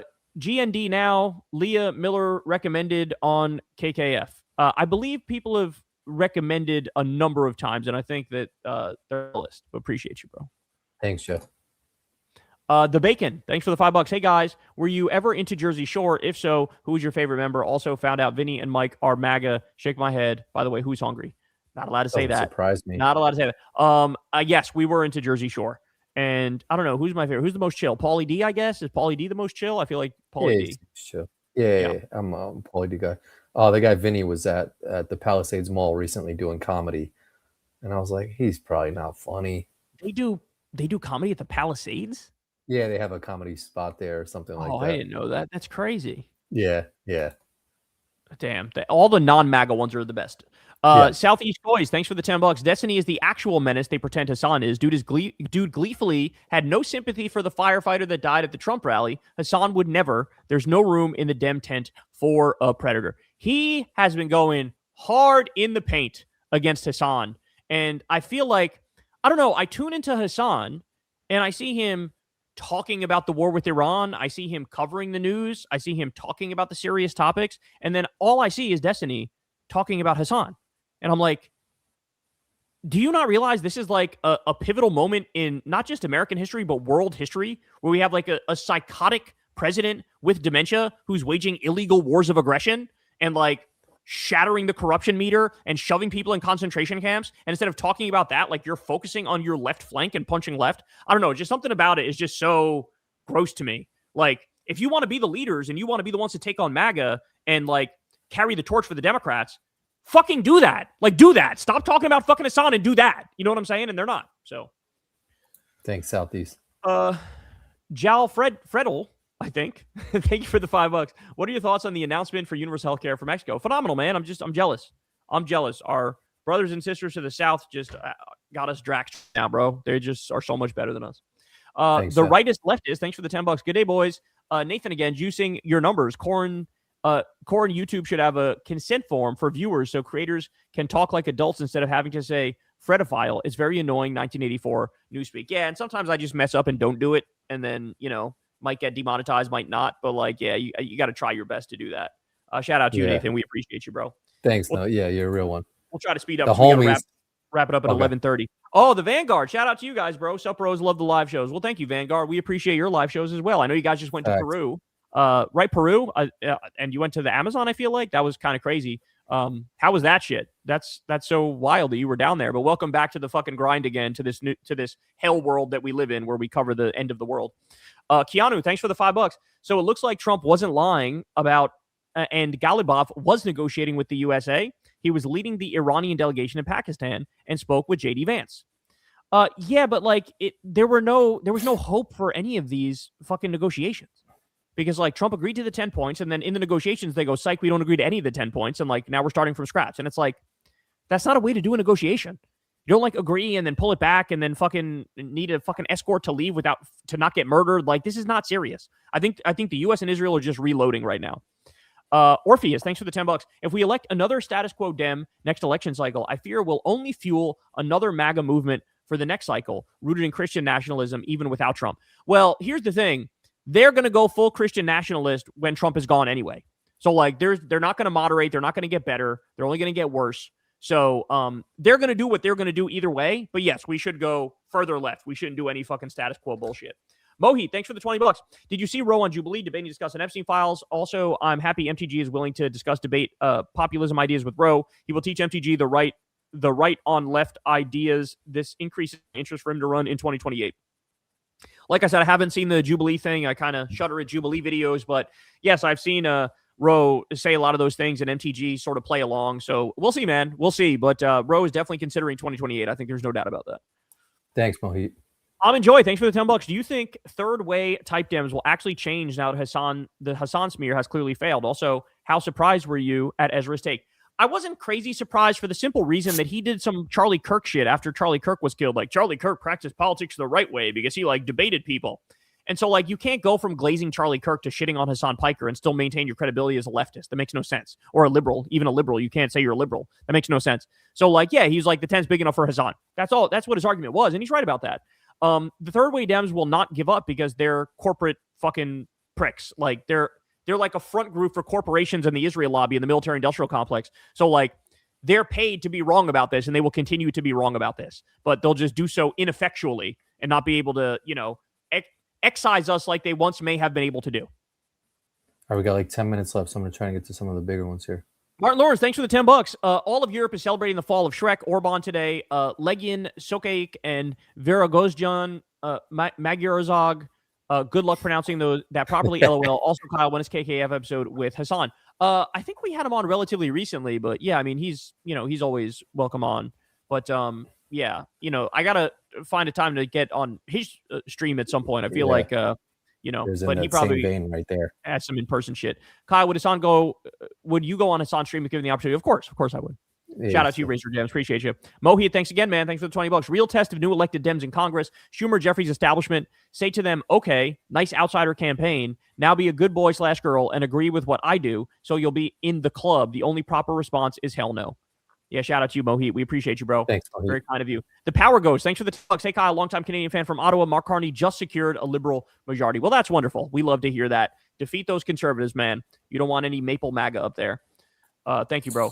Hands up for the Panther. Thanks for the $10. Hi, Kyle and Corin. Ireland there had massive protests, blocked entire country, and shut down Dublin. My country is full of dumb morons who blame Irish government for fuel prices. Thanks, Trump and America.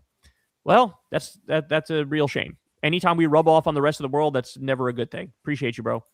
What are you putting on your burger? Ramrod Smothers, thanks for the $5. You're at a build your own burger joint. Everything is on the menu. Which toppings and sauces are you picking? Well, when I go to Five Guys, what I always get is I get bacon, I get the grilled onions, I get lettuce, I get tomato, I get ketchup, and I get mayo. That's a banger. And that's fucking unbelievable. I do more or less the same with just no pickles and no onions. I don't do pickles. I don't do pickles on my burger. Yeah. Oh, I mean tomatoes. I don't. Okay, gotcha. Yeah. Gotcha. Guyler Modiaz Mendoza, thank you for the $20. Will you ever go on podcasts like the Iced Coffee Hour? Potentially. Appreciate you, bro. Thanks, man. Francisca Calhoun, thank you for the $10. Kyle, you have surpassed Jon Stewart when it comes to the need for running for office. I know you know this, LOL. That is, it's amazing when people have this much faith in me, genuinely. Like, I'm just an asshole, I'm just a guy talking on a microphone, but I appreciate you, bro. AC Poll, thanks for the $10. Loving the resignations today from Swalwell and Gonzalez, but let's make it clear, ours are the Epstein party for following Trump, Gonzalez, and only care about the PDF files. See Roe Jubilee for evidence. Yeah, I mean, they are protecting the worst pedo of them all. That's Trump. So there's no doubt about that. But yes, I like that they're resigning too. Montesaurus, thanks for the $10. You've been right all along about the national divorce, Kyle. I've just recently had my own personal divorce, and man, let me tell you, it ends up being healing salve. Gotta find your one. It's funny that you say this because my experience in my life is that whenever women get divorced from a man, the woman is always so fucking happy and the man's a mess. It happened every divorce I've seen up close. Like the woman is like, when they're finally out, they're like, oh, freedom. Yeah. And the guy's like a fucking mess, you know? Yeah, I wouldn't know what to do if Molly divorced me. I wouldn't know where to 100%. start. 100%. I wouldn't know what to do if Crystal divorced me. AC Poll, thanks for the $10. Kyle, I'm with you. Fuck kumbaya. I keep seeing what amounts to unity above all. No justice, equality, accountability. Only unity matters. That is some abusive marriage shit. And how do those end? Yeah, I totally agree. Yeah, fuck the kumbaya bullshit. Slayer Wolf, thanks for the $10. I saw this one video discussing what if the U.S. had a Dutch-style party system. Do you think we would benefit from having something like that over the current political duopoly? Well, yeah, I'm in favor of a multi-party system, but it would need like systemic reform, like big change that we're not used to and what nobody's planning in this country, and probably constitutional reforms and shit too. So it's a good idea in theory, but I think in practice we're kind of stuck in this country with the two parties, and we got to make do with what we got. Scotty Mac, thanks for the $20. Wonder if you'll recognize me, LOL. Kyle, Nate from Valhalla VFT watches your show. Mentioned you in a current live saying how the right steals your stuff, note for note. He said, Kyle, you were right all along. Love you guys. Well, shout out to Nate from Valhalla. I feel like this is a guy who's now multiple times, even though he's on the right, said I was correct. So shout out to that guy for keeping it real ski. I appreciate that. And it is true. They're stealing our words word for word, bar for bar, and acting like they came up with it. Like, bitch, we've been saying this shit for a decade, you know? Thanks, Scotty. Ryan Ferguson, thanks for the $10. Kyle, are you a David Cross fan at all? He's very progressive and political with his stand-up. Highly recommend you check out his new special. One of the few comedians to criticize the Saudi festival. I am a David Cross fan. I'm a huge David Cross fan, and he made me a permanent fan when he criticized that festival. So yeah, he's a man. It's nice to see comedians with integrity, and he's one of them. That'd be dope if you can get him on KKNF. He seems like a funny, genuine dude. Yeah, he's cool. He's down to earth as hell. Pete Marshall, thanks for the $10. Kyle, my entire life, the double standard of 4 district Republicans has been astonishing. If the Dems ever nominated someone like Trump, it would never fly. Why does the double standard exist? It exists because we allow it to exist. You know, it exists because we're always expected to be the bigger person, the better person, the adult in the room. And like, it's time that we do what the other commenter was saying, like basically be like, look, we're fucking done with you. Like, we're done with you. Basically, we want a national divorce. And if we're not going to do that, yes, we're going to run shit and you're going to get the fuck out of the way. And like, it's time to, you know, it's not they go low, we go high. They go low, we go lower. You know, that's what it is. Appreciate you, Peter. Cap, thanks for the $10. It's your boy Lil Cap back. I don't care about Hassan, but Destiny's obsession with him is disturbing. He did a 4-hour debate panel about his influence, and he also smeared you by saying you endorsed third party in 24. Yeah, I noticed that, you know, when he was talking to Tim Miller, Destiny just like flat out 100% lied. He just flat out lied about me. And, you know, there was this like misinformation post that was going around that was saying that I had endorsed Jill Stein. I never endorsed Jill Stein in 2024. I wished her a happy birthday when she was running against Biden. But then as soon as Biden dropped out and Kamala became the nominee, from day motherfucking one, I was riding for Kamala Harris, right? And I was relentless. I was providing better arguments for her than fucking Destiny or any of his fucking Diet MAGA Democrat other simp hosts could ever make. I was like, going through Tim Walz's policy record and explaining how he's one of the best governors in the country. I was like kind of excited. I was really a heavy supporter of her. And they keep bringing up like older shit and pretending it's from 2024. It's fucking not. As soon as Kamala became the nominee, I was always for Kamala Harris.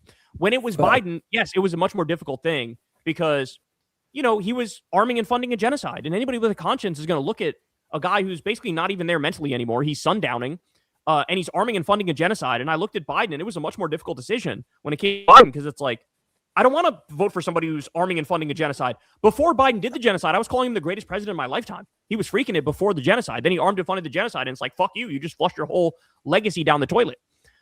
So, yeah, this is what they do. They, like, bring up old things and smear me with them and pretend like it's new. Like, I've been very open about my voting history the whole time, right? Like, I always said, my first vote ever was for Barack Obama in the Democratic primary in 2008. Then it was for Barack Obama in the general election. Then in 2012, I voted for Jill Stein because Barack Obama's drone war, he was killing massive numbers of innocent civilians, and I was not fucking okay with that. So I was like, okay, I got to do a protest vote. I voted for Jill Stein in 2012. Then 2016, it was voting for Bernie. Then it was for Jill Stein in the general in 2016. Then in 2020, I didn't vote, but I had expressed regret for that when Biden was doing good.